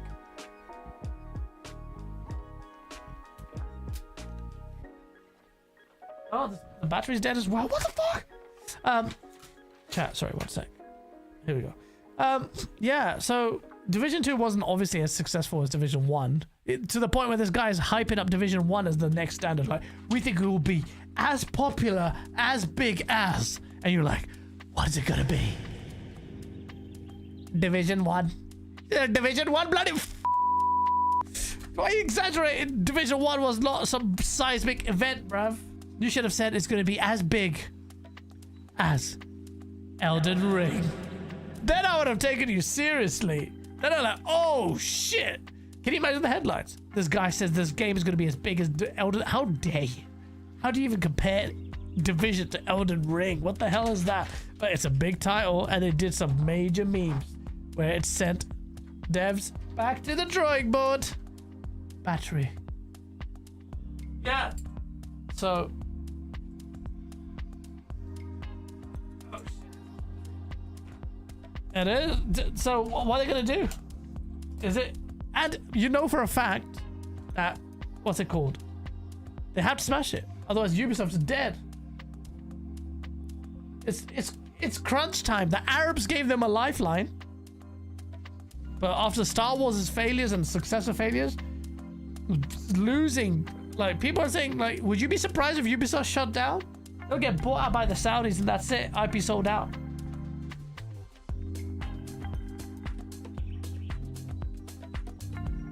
Oh, 1 second. Oh my god. I'm trying to plug in something. Dexterity. Oh, shit! Or precision, I should say. Let's go back to. Yeah. I'll get a better camera soon. They also talked. So I made Star Wars Outlaws like it was the second coming of Christ. So don't trust what they say. Exactly, Magno. And they cancelled Outlaws 2. My mate was supposed to work on that. Star Wars, how could we possibly mess it up? Of course it's gonna need a sequel. Of course we're gonna greenlight it. Of course they're gonna give us the contract. Oh yeah, because we did such a good job with Avatar that we spent millions on and told James Cameron, well, it's gonna be the best. And he made him delay it multiple times. He wasn't happy with the scope of the game. Apparently. But it's had a second lease of life because it had a third-person mode and it's had a bit of a boost thanks to the movie. And kind of justifies what we said, that the game should have been third-person at the start. Not everything has to be first-person or third-person, but with Avatar, I understand why they make it first-person, because the whole concept was you are the one, the blue Smurf that's riding Taruk Maktul, and you must ride it to the tree of tranquility, or whatever the freaking story is. Because the last one I watched in the cinema was Avatar, but in the ocean. Wait, I loved Avatar 1. I watched it 4 times in the cinema. Now I ask myself, why did I do that? Did I really like 3D that much? Maybe, I don't know. Oh yeah, it was a bit of an event. It was like genuinely impressive at the time, and I watched it so many times. And then I remember the forums that people had loads of depression because they wanted to live in the world of Avatar. Okay. Escapism, huh? Thank God for video games. Maybe that's the reason why we do this, what we do. And why I'm loving our creators. It's such a... Well, it's kind of a raw world to be in. Because it's post-apocalyptic. Everything is dead. Humanity's fighting for survival. And humans can't trust other humans. And especially people like me. That's the game world I want to inhabit. To terrorize people. People have it too cushy. We have to realize the realities of life by exposing the hypocrisy of people who get mad. That mad over digital loot. Yeah, dude, did you see the Starfield Star Wars mod? Did you see the Star Wars Halo mod?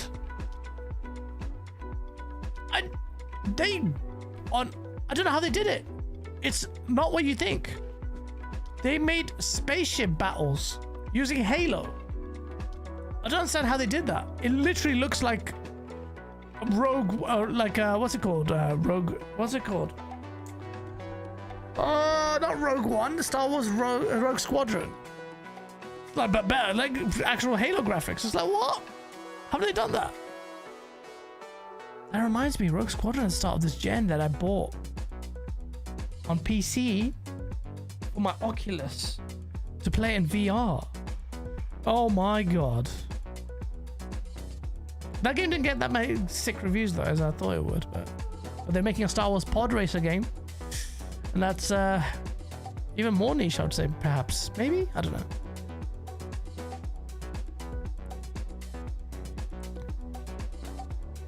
No, trust me, Gaz, it's crazy. Well, the Starfield Star Wars mod?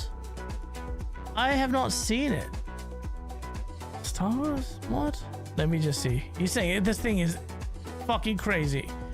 I'll be the judge of that. I'll see if YouTube has a Starfield Star... Oh, it came up straight away. Wait, what? Nah. Bro. He might have delivered. He might have delivered. Holy shit. Bro, they made the whole areas, man. Wait, what? Bruv, they got a whole just... A name I have heard of. Shout out to... Who is this guy? His name is Haby147. How many views has this video got? 70,000. Only 7 hours ago. This guy's... Bruh. 882,000 views. Bruv. I didn't even know about this. Times in just the last few days. Look at that. What?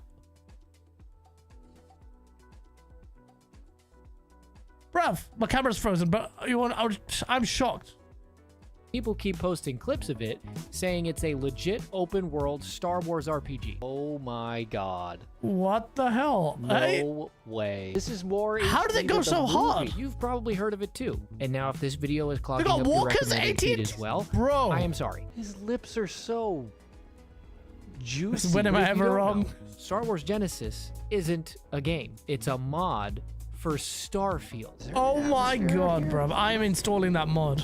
I don't think there's an atmosphere here. It's Star Wars Starfield or Starfield Star Look at Wars. that. Star Wars Field. Starfield Wars. People did Star this. Warfield Star Starfield Wars Star. It's an abomination. What the hell is this what guy I chatting thought. about? I Shut thought the it was just a fuck up. Star Wars. Bruv, look at this. This looks mad.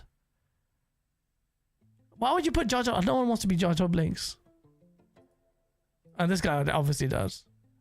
Bro, they went in. The guns and everything. Look at the UI. That's a fucking... This is PC gaming, bro. Like, build entire games, man. Look at this. Look at this aesthetic.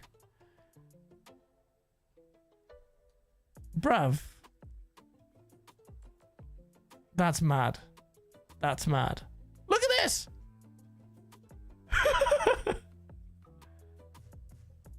That is crazy. They'll make pod races soon on this. Look at this. This looks cool, man. How does this work though? Oh my, that's crazy. That's crazy. Okay, you were right. Need to check that out. What the fuck? People are making entire games now better than AAA studios.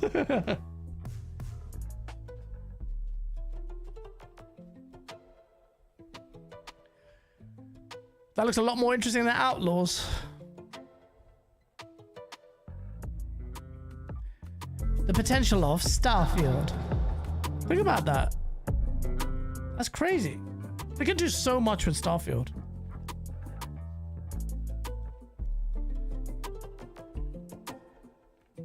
They can do so much with Starfield. They can make it like an event. They should tie it with a TV series about alien life, like First Contact. Hey man, Todd Howard did the memes with freaking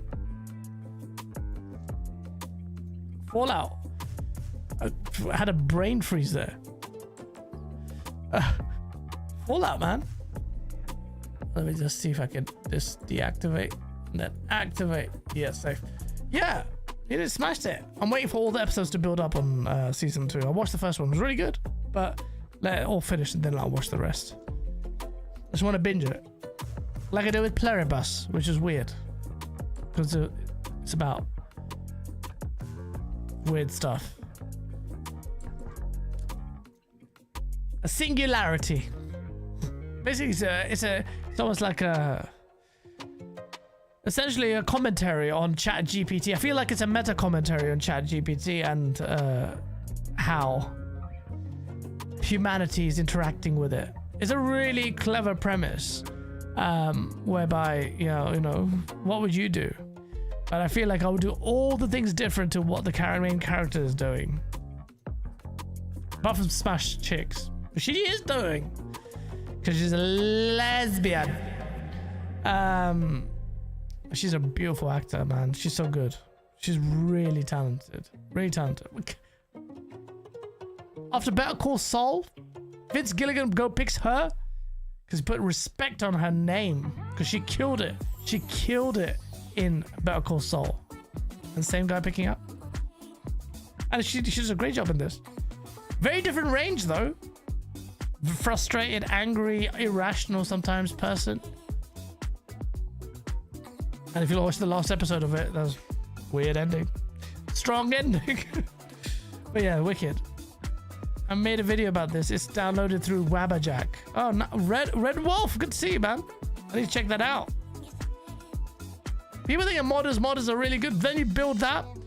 Then you think, okay, modding is not a joke. Although I did play Quake with mods. I just played Quake 3 on mods. The modding community was amazing.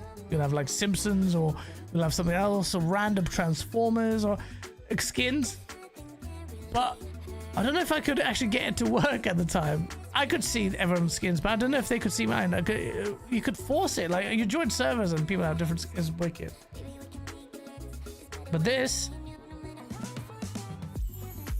that's gonna be amazing, man. I've got a few missions to complete on Starfield as well. If I could complete it like that, that'd be jokes. I installed it recently, and so much smoother on PC. Oh my days! Even the loading screens in between, like that, done. I'm like, oh, it still breaks the immersion though, like the cuts. But yeah, Starfield's making memes. This is where we're at. The console war ending didn't feel like a way it should have for the PlayStation guys. I'm sorry, I can tell. It's very strained now. After Halo's done, it's like, ah! And it's like, now they're diverted to PC.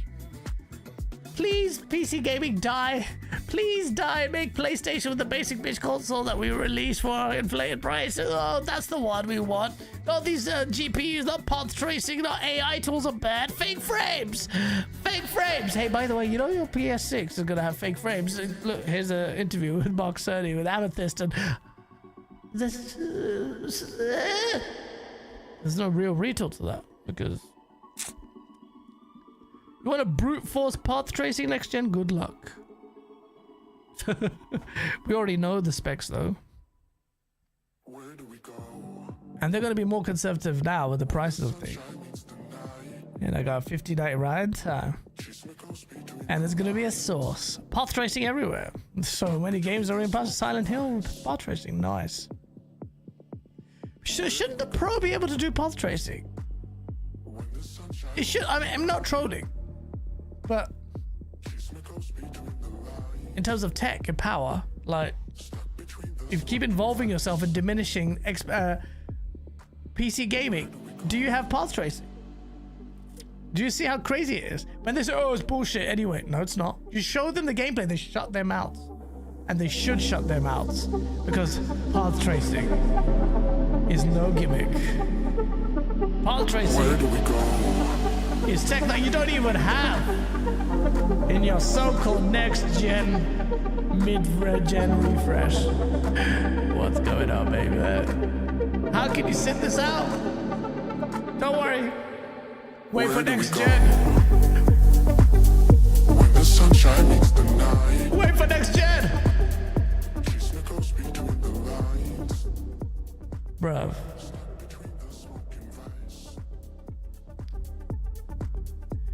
What are you doing? You still going? Zoka, I'm just chilling. Just vibing. Making memes.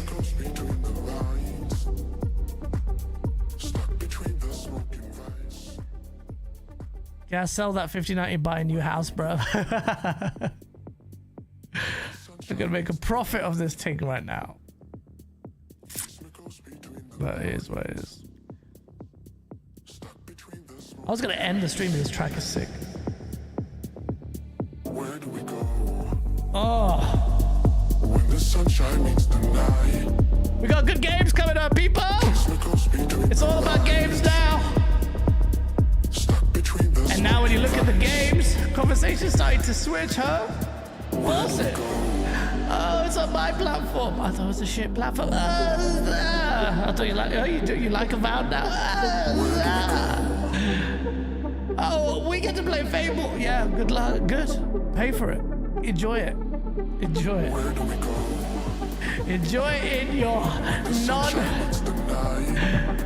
non-path trace game, non-PC path trace values. You will never experience greatness until you absolutely hold on to PC gaming. Embrace PC gaming, and you will be winning.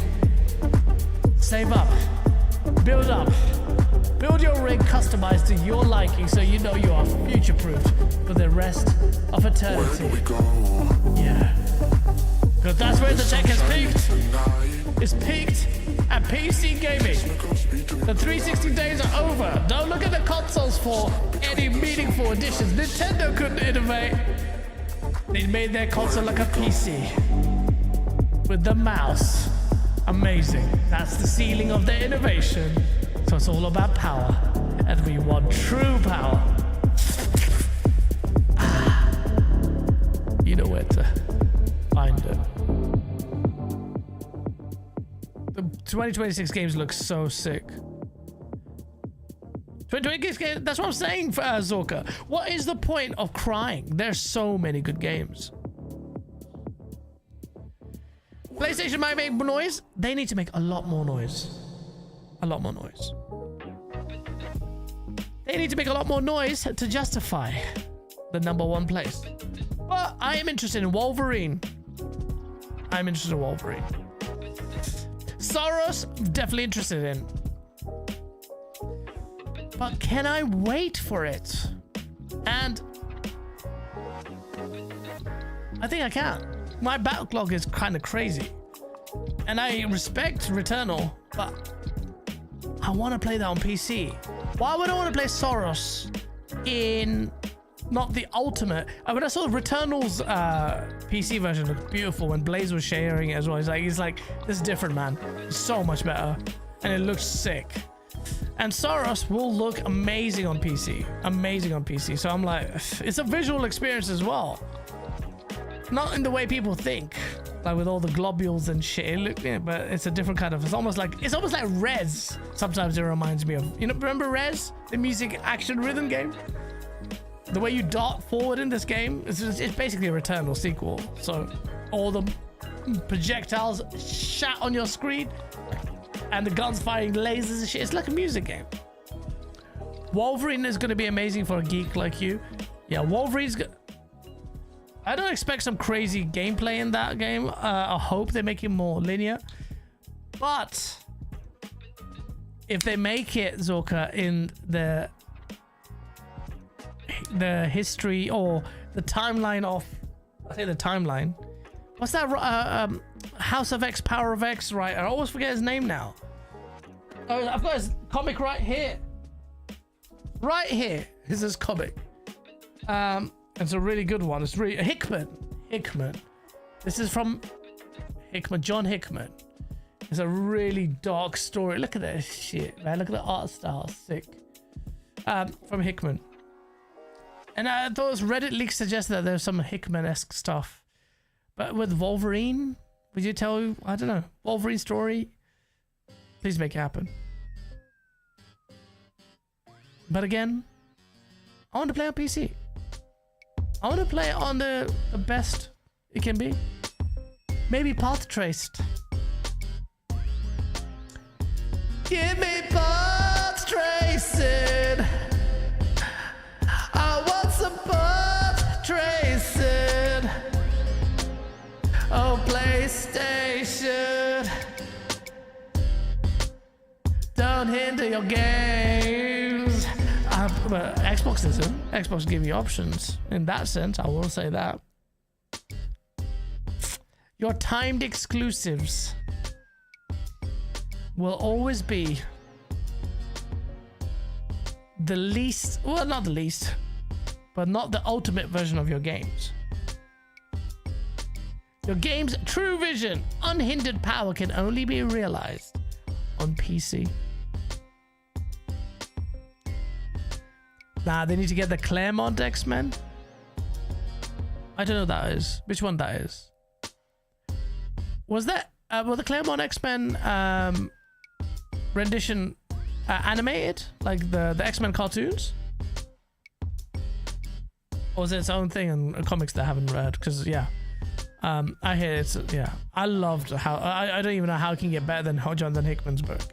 It's my flavor of weird sci-fi. But you'll see what Wolverine do. And surely PlayStation has to have surprises this year. They're coming to the tail end stuff. They've got studios working on shit. They need to do something, man. Otherwise, they're just really the Kellogg's. I haven't read Berserk with Flame, but I've heard great things. Like, it's epic. If it's so good, why is there not a good anime people recommend?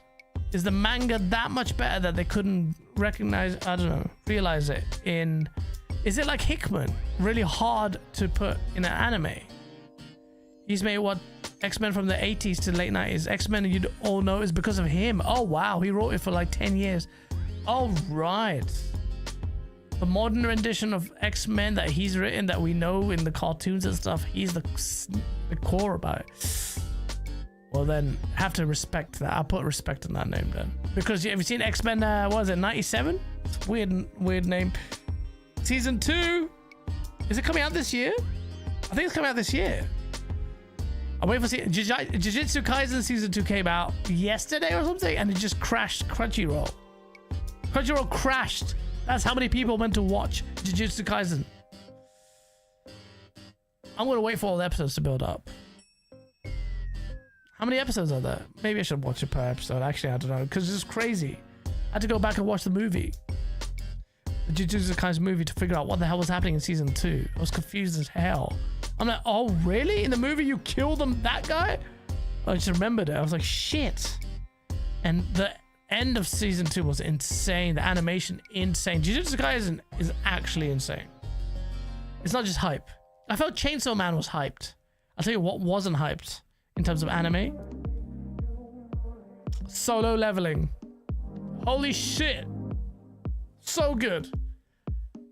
So good. And they can end it. They don't have to start carry on. I think it's such a good Yeah, I don't even think the manga's even caught up to that point, is it? Or whatever. So yeah, it's good stuff, man. There's so much shit. It's X-Men 97 season 2.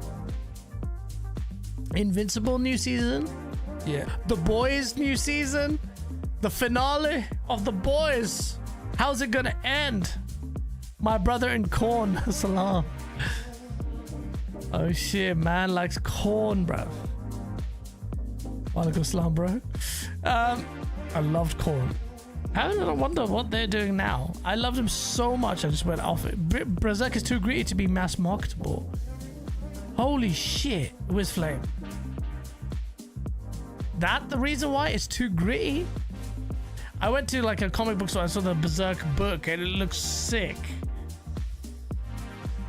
I might have to get into Berserk. There's too much. So much sci-fi, so much content to consume. Do you know Rand or Thor 19 read 119 or 109 or whatever, something books last year?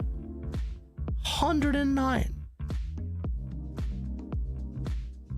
That's a lot. And he's still stuck in all the gaming. He's loving it though, bro. He does a show and he just chills. He's living the life. He is living the life of absorbing, assuming content. He's had a death in the family. Rest in peace. And condolences to Rand there, man.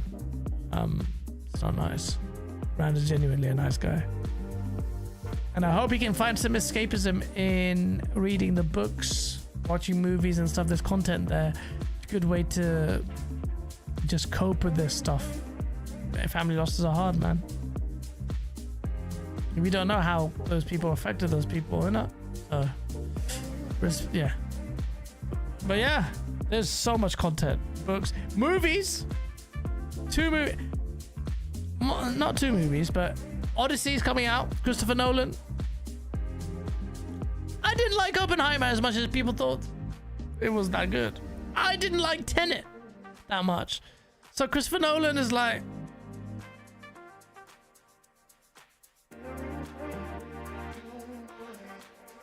nah.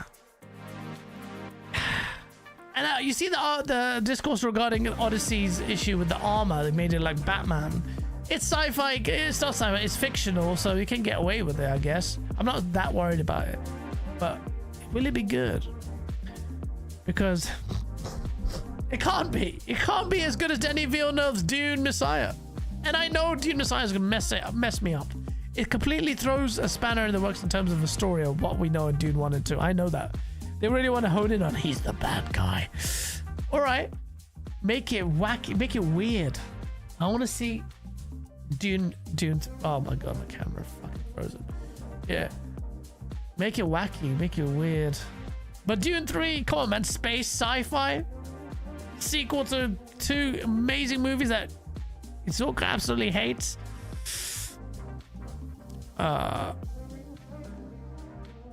How can you have 119 books and still have a higher gamer score than anyone you know? He's not chasing. Yeah, that's crazy. That's crazy.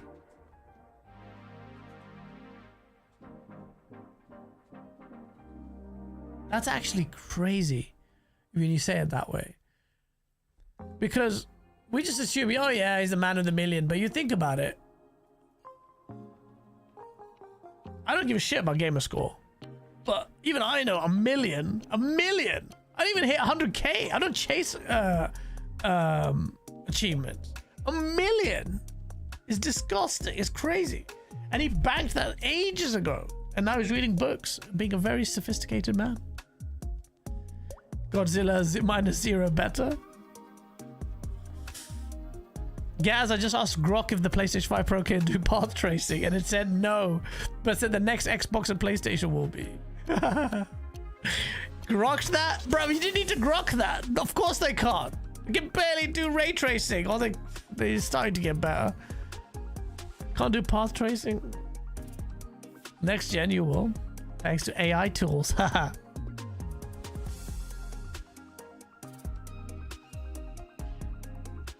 I like Jesse actually finishes the game.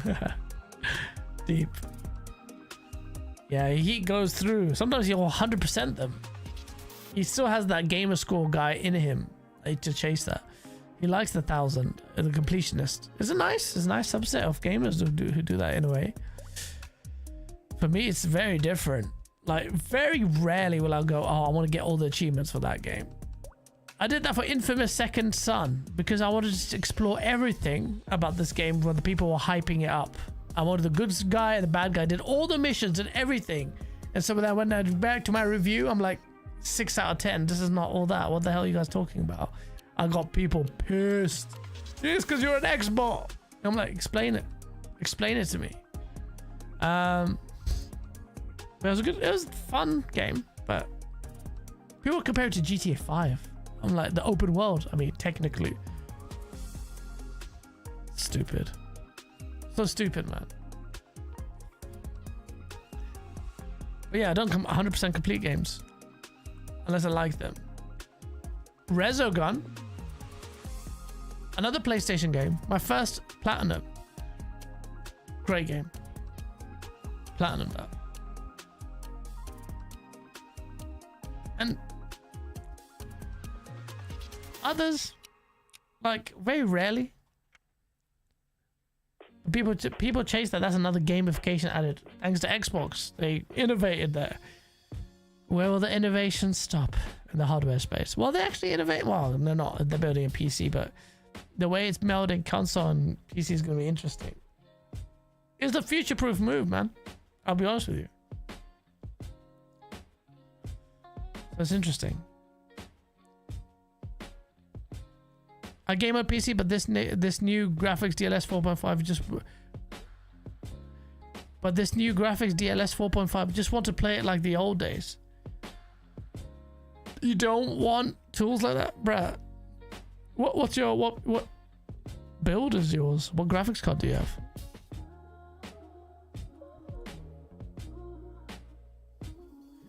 Chat. I want to call it. It is 1 a.m. I've been going from 9. I've been streaming for 4 hours. It was nice to chill. Thank you for guys chilling it, making memes. It's been a fun show. I like these solo shows. We'll be back getting guests, but it's nice. 4070 Super. That's a decent card. That's a decent card. But yeah, I know what you mean. AI tools may not be very well.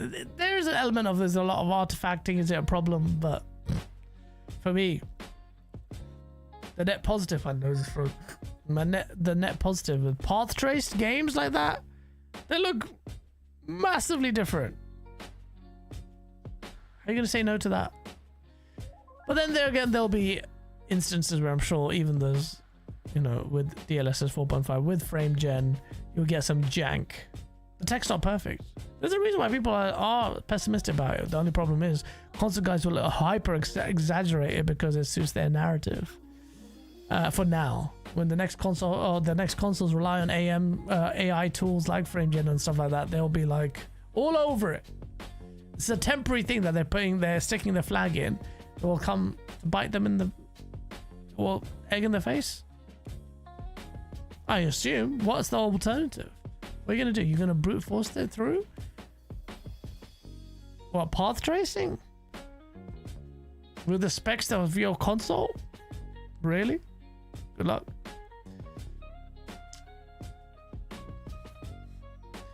Ranting Greek Gamer says if the results are the same with DLSS, who gives a rat's ass about the old days? There's a value in liking the native experience in the sense that the native's raw, non-checkerboarded, you know, like with the checkerboard resolution and stuff like that. But yeah, I'm with ranting. The noise made about these frame gen tools and the actual what you're seeing is just so like, what are you crying about? So yeah, you'll get ghosting and shit with crap implementation like with Black Myth Wukong on PlayStation. On PC. Anyway, thank you so much. The music has ended. And it's time for us to call it. Ghostbuster says he gets about 120 FPS in most 40p games at high. So yeah, you're getting good experience. It's not a small minor card, the 4070, so that's decent. It's decent. And yeah. Now they're re-releasing old cards because of the shortage. Which I saw, which is ridiculous. I was making fun of Unknown's Alex. Alex, you were like this. Peasant mode 38. What will they release again? What graphics card? Like whatever, man. Whatever. Anyway, peeps, thank you so much for hanging out. I will post this on Spotify. For some reason, the last stream took ages to process, but it's ready and I forgot to put it out. So I will do both on Spotify, and I'll do the timestamps if I can even remember what they are, which I've been writing down in this scribbled piece of paper. Look at that. You can't see it. The white's too bright. All right. Bad love. Smash the like button on the way out. It helps. And I'll see you next week. And the video's out this week. Yeah, so